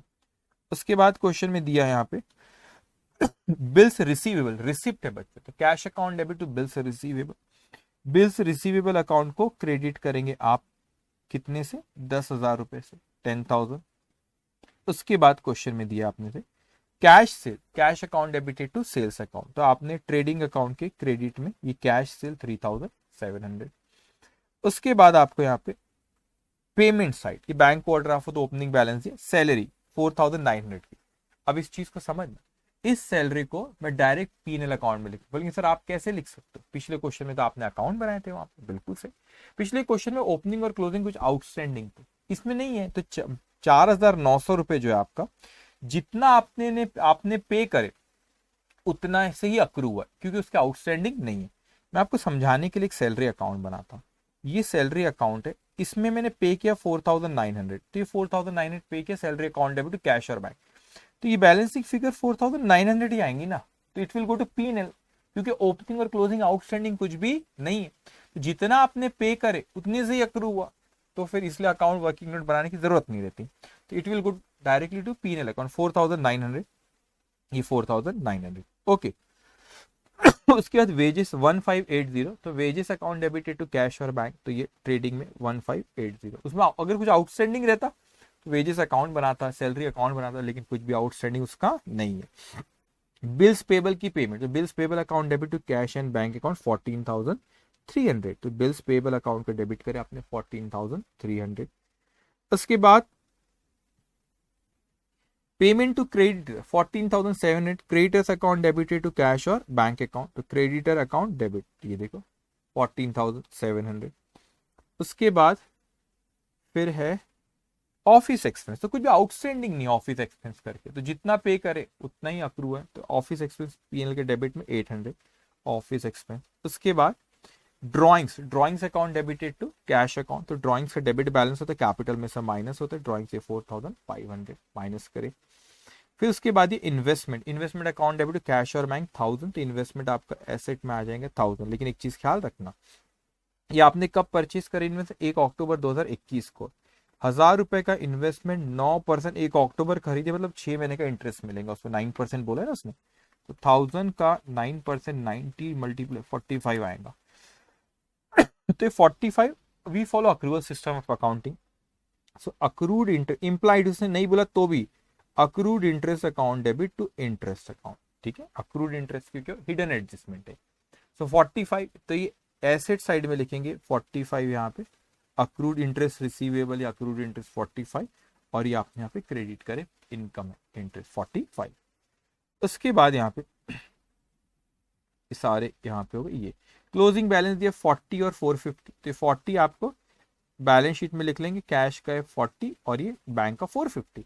अब इस चीज को समझना, देखो बैंक का साल के आखिरी में आते आते डेबिट बैलेंस हो गया, मगर साल की शुरुआत में बैंक ओवरड्राफ्ट था, तो कोई ऐसा मतलब अरे सर ये तो मैजिक हो गया, ओपनिंग भी क्रेडिट में बैंक का, क्लोजिंग में क्रेडिट, अरे भाई साहब ओपनिंग लाइबिलिटी थी, बैंक ओवरड्राफ्ट था, साल के एंड में आए तक हमने पैसे जमा करा दिए 450, बल्कि हमारा डला ज्यादा डला हुआ है ना, तो 450 जो आपने करे मतलब जीरो से ऊपर 450 आई बिंदु से, तो 450 था हमारा पैसा डिपॉजिट है, जमा करा हुआ है, तो वो हमारे लिए एसेट हो गए, तो इसलिए क्लोजिंग बैलेंस वहां पे लिखा हुआ है, ठीक है। ऐसे अगर यहाँ पे लिखा रहता कहीं बैंक ओवरड्राफ्ट, तो मैं यहाँ पे लाइबिलिटी साइड में उसको बताता, यहाँ पे एसेट साइड में इसलिए क्योंकि वो डेबिट बैलेंस है ईयर एंड इसका 450। ओके, अब दूसरे ट्रांजेक्शन दिए उसने, क्रेडिट सेल्स क्या एंट्री पास होगी, debtors account debited to sales account, तो डेटर्स को डेबिट करे 40,700, सेल्स को क्रेडिट करे, टोटल सेल्स बाहर। उसके बाद परचेज, अब देखो यहाँ पे परचेज क्वेश्चन में बाइफरगेट नहीं किया है कि आपको कैश परचेज का क्रेडिट परचेज, अगर वो कैश परचेज रहता तो ऑलरेडी यहाँ पर आता था, कैश परचेज यहाँ पर आता था, मतलब कैश में कुछ परचेज नहीं है, जैसे कैश सेल आया वैसे कैश परचेज आता था, नहीं है तो कैश परचेज नहीं, मतलब ये आपका 30,000 क्रेडिट, इवन दो लिखा हुआ नहीं है, it is implied this 30,000 is credit purchase. Why credit purchase, there is no cash purchase, receipt and payment दिया ना, वहां पे कैश परचेज दिखता था अगर रहता था, तो क्रेडिट परचेज है, तो purchase account debit to creditor account, तो परचेज को आपने डेबिट करे ट्रेडिंग में डेबिट, क्रेडिटर को आपने 30,000 रुपीज से क्या करे बच्चों, किधर क्या क्रेडिट करे 30,000 रुपीज से। ओके, उसके बाद यहाँ पे 30,000। ओके, बिल्स रिसीवेबल रिसीव्ड है, अब आपने ये बिल ड्रॉ करे, तो bills receivable account debited to debtors account 10,900, bills receivable कहाँ गए भाई, bills receivable account debit to debtors, ये मत बोलना कि वो रिसीव्ड हुआ, अमाउंट रिसीव्ड नहीं हुआ, अमाउंट रिसीव्ड होता तो रिसिप्ट और पेमेंट दिया हुआ है क्वेश्चन में, बिल ड्रॉ करे, आपने एक्सेप्ट कर मुझे दिए तो मैंने रिसीव्ड किया, वो है that is bills receivable to debtors account. Okay, फिर उसके बाद दिया स्टॉक दिया आपको 31 मार्च का, ठीक है 31 मार्च के 5300 क्लोजिंग स्टॉक है आपका 5300। क्लोजिंग स्टॉक आपने ट्रेडिंग के क्रेडिट में और बैलेंस शीट में लिखी 5300। उसके बाद डिस्काउंट टू कस्टमर, तो डिस्काउंट ये expense, discount account debited to debtors, discount आपने पीएल में डेबिट करे 200 और यहाँ पे कस्टमर मतलब डेटर्स हमारा 200। उसके बाद क्वेश्चन में discount received, discount received income, discount receive credit होगा तो creditor account debit to discount receive, PL में आपने क्रेडिट करे 100 और क्रेडिटर को यहाँ पे डेबिट कर देंगे 100। ओके, फिर यहाँ पे अपने से bills payable issued, don't say कि पेमेंट करें, बिल्स पेबल मतलब मैंने ड्रॉ किया आपने एक्सेप्ट करके मेरे को इश्यू करे, entry will be creditors account debited to bills payable, ठीक है। तो क्रेडिटर अकाउंट डेबिट, क्रेडिटर को डेबिट करेंगे आप, ये 15,000 से आपने डेबिट करे क्रेडिटर को, तो आपने बिल्स पेबल को यहाँ पे क्रेडिट करेंगे ये 15,000। अब इसके बाद बोलते हैं कि डाउटफुल डेट बनाओ डेटर्स पे 5%, तो डेटर्स आपने अभी यहाँ पे डेटर्स अकाउंट से क्लोजिंग बैलेंस जब आएगा जब वो 5% बनाएंगे अपन। उसके बाद डेप्रिसिएशन बोला 5% मशीनरी पे, तो अपने मशीनरी अकाउंट बना रखे हो ना यहाँ पे, एक सेकंड हाँ। अब plant and machine, don't get confuse, कई बार बच्चे कंफ्यूज हो जाते, ये क्लोजिंग बैलेंस क्वेश्चन में दिया नहीं तो आप इसको भी डायरेक्ट अगर बैलेंस शीट में लिखते इनर कॉलम पे फिर डेप्रिसिएशन चार्ज करते आउटर कॉलम पे ही आता था, तो बच्चे कंफ्यूज हो जाते सर अरे यहाँ पे लिखे, अरे यहाँ लिखे तो डेप्रिसिएशन, क्लोजिंग बैलेंस तो दिया नहीं तो इस पे डेप्रिसिएशन लगा के क्लोजिंग आएंगे, अगर आपको तकलीफ हो रही इसमें तो इसको लिखो बैलेंस शीट में इनर कॉलम पे, उस पर डेप्रिसिएशन चार्ज करो इनर कॉलम पे, इसको बाहर लिखो, ठीक है। तो ये इसने यहाँ पर 5% बोला तो depreciation account debit to plant and machinery, ये 235 डेप्रिसिएशन आपका यहाँ पर चले जाएगा पीएनएल में 235। उसके बाद आपको 2.5% बिल्डिंग पे, तो depreciation account debit to building account, आपने लैंड एंड बिल्डिंग 2.5% 7,000 के 175, सो ये पीएनएल में चलेगा आपका 175। सिंपल है। आपका यहाँ पे एक और वर्किंग नोट क्लोज करते जाएंगे एक एक करके। अब पहला यहाँ पे बिल्स रिसीवेबल, अब आप खुद सोचो ये 3,400 क्लोजिंग बैलेंस है, क्लोजिंग बैलेंस क्वेश्चन में जनरली क्लोजिंग बैलेंस ही आएंगे इस क्वेश्चन में, बैलेंसिंग फिगर, क्यों, क्योंकि क्वेश्चन में क्लोजिंग बैलेंसेस दिए हुए नहीं थे। तो 3,400 है ना, तो ये बैलेंस शीट में आप 3,400 लिखोगे, डेटर्स का 4,500, ठीक है। तो लिखो यहाँ पे बैलेंस शीट में बिल्स रिसीवेबल का, यहाँ पे किधर गया बिल्स, ये छुपा हुआ है 3,400। फिर उसके बाद आपको डेटर्स का 4,500, डेटर्स का आपका 4,500। उसके बाद है आपका फिर यहाँ पे प्लांट एंड मशीनरी का 4,465 6,825। तो देखो एक अकाउंटिंग इज एन इक्वेशन, एक मिसिंग फिगर को अपन ढूंढ ले रहे, लेकिन दो रहेंगे तो कोई अकाउंट में वो नहीं निकल पाए। और जैसे क्लोजिंग बैलेंस नहीं थी तो कोई गुना नहीं हुआ, नहीं दिया वो अपन बैलेंसिंग फिगर सारी की सारी क्लोजिंग बैलेंस आ जा रही। तो 6,825 4,465, एक मिनट 4,465 6,825 बोले सर डेप्रिसिएशन नहीं लगा, अरे भाई वो अकाउंट में लगा दिए डेप्रिसिएशन, तो डेप्रिसिएशन चार्ज करे बाद फिर बैलेंसिंग फिगर आई है। उसके बाद फिर यहाँ पे वर्किंग नोट नंबर ये आपका फिफ्थ, ये क्लोजिंग बैलेंस 2,300 बिल्स पेबल और क्रेडिटर का 3,800। तो आपने यहाँ पे ये 2,300 और 3,800 सारी इंफॉर्मेशन दी। ग्रॉस प्रॉफिट आया, ग्रॉस प्रॉफिट, ये आपका नेट प्रॉफिट है, वो कैपिटल अकाउंट में नेट प्रॉफिट है, वो ऐड करके आउटर कॉलम पे, और बैलेंस शीट आपकी। अच्छा प्रोविजन भी बोला, प्रोविजन को ये 4,500 का 5%, तो PNL account debit to provision 225, ये प्रोविजन ऐसे माइनस करके आउटर कॉलम पर बैलेंस शीट आपकी टैली। तो कहने का मतलब ये बेटा कि इस चैप्टर में आप वो प्रोसेस को ख्याल रखना, प्रोसेस को क्या ख्याल रखना है कि अकाउंटिंग एक इक्वेशन है, एक मिसिंग फिगर अपन फाइंड आउट कर सकते हैं बैलेंसिंग फिगर, उसको इंटरप्रेट करना आना चाहिए। तो सबसे पहले जब कंप्लीटेड अकाउंट मैथड के क्वेश्चंस में, तो opening balances opening balance sheet में लिखना, closing balances in closing balance sheet, फिर रेलेवेंट वर्किंग नोट में जाके ओपनिंग और क्लोजिंग बैलेंस लिखना, पूरे के पूरे ट्रांजेक्शन पढ़ना, डबल एंट्री करना, पोस्टिंग करना, उसके बाद पूरे अकाउंट के बैलेंसेस निकालना, बैलेंस को इंटरप्रेट करना और रेलेवेंट जगह पे लिखना, और gross profit net profit balance sheet tally होंगी। ये साइकिल, ये प्रोसेस समझ इसको। और कभी भी ऐड और लेस के फंडे में मत जाना, उसमें कंफ्यूज हो जाऊंगा। अकाउंट डेबिट और क्रेडिट ही अकाउंट होता है, उससे सोचोगे तो ज्यादा अच्छे से आपको सारी चीजें समझ में आएंगी। सो इन चीजों का आपने ख्याल रखना, तो आपको बहुत आसानी से वो आपके क्वेश्चन सॉल्व होते जाएंगे। तो ये आज हमने रिवीजन करे accounting from incomplete record. Next chapter will be hire purchase. तो ये सेशन यहाँ पे खत्म होता है। Take care, bye bye.